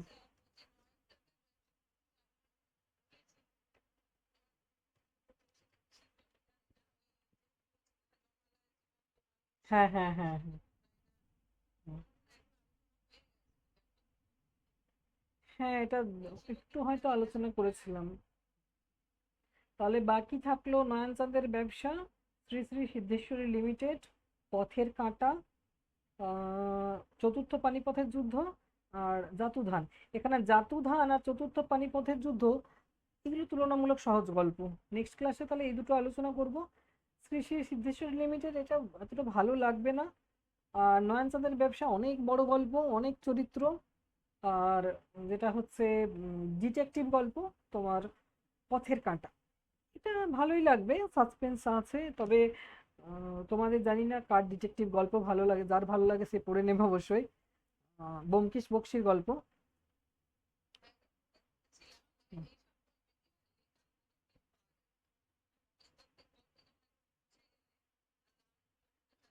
হ্যাঁ, পরীক্ষার জন্য ডিটেকটিভ গল্পগুলো একটু অন্যরকম, কিন্তু সাসপেন্স পড়ার জন্য, আত্মতৃপ্তির জন্য ঠিক আছে। হ্যাঁ, ওটাই। তো আমার যেদিক থেকে মনে হয়েছে পরীক্ষায় যেগুলো সুবিধা দেবে, যেগুলো মনে রাখার জিনিস, সেগুলো আগে পড়িয়ে দিলাম আমি 10টা গল্প। হ্যাঁ, এরপরে চতুর্থ পানিপথের যুদ্ধ, জাতুধান এটাও আছে পরীক্ষার লেখার মতো, কিন্তু বাকি তিনটে যে গল্প এইগুলো জানার জন্য ভালো, কিন্তু পরীক্ষায় লেখার জন্য একটু টাফ হয়ে যাবে, তার জন্য শেষে রেখেছি ওই তিনটে গল্পকে। আপাতত বাকি দুটো গল্প পড়াবো যেদিন ক্লাস করাবো, একটা হচ্ছে জাতুধান, আর একটা হচ্ছে শ্রী শ্রী না ইয়ে বললাম, কি নাম, চতুর্থ পানিপথের যুদ্ধ। দুটোতেই ব্যঞ্জনাধর্মী নামকরণ, আর দুটোতেই নামকরণের সার্থকতাই বেশি আসে। খেয়াল করে দেখো, তৃতীয় পানিপথের যুদ্ধ হয়েছে, চতুর্থ পানিপথের যুদ্ধ ঐতিহাসিক কোনো ঘটনা নেই, লেখক নাম দিয়েছেন চতুর্থ পানিপথের যুদ্ধ। ঠিক আছে, আমরা যেরকম বলি না যে কোনো একটা বিশ্বযুদ্ধ শেষ পর্যন্ত হয়তো দ্বিতীয় বিশ্বযুদ্ধ হয়েছে, আমরা বললাম তৃতীয় বিশ্বযুদ্ধ হতে চলেছে, তো এরকম বলি যেরকম, সেই রকমই তিনি চতুর্থ পানিপথের যুদ্ধ নাম দিয়েছেন, তাৎপর্য একটা রয়েছে অবশ্যই সেই সূত্র ধরে। তো দুটো গল্প একসঙ্গে আলোচনা করব, ক্লাসে থাকবে। আজকে আলোচনা হতো কিন্তু প্রশ্ন উত্তরগুলো ভাবলাম একবার ঝালিয়ে নিই, কার কতটুকু মনে আছে। মাম্পিতে, হ্যাঁ।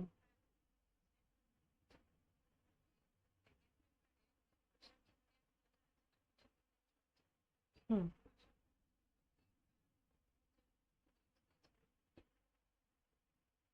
ইন্দো ইউরোপীয়টা প্রথমে লিখবে, তারপর এলোমেলো হলে অসুবিধা নেই। হুম। ঠিক আছে, গুড নাইট সবাইকে।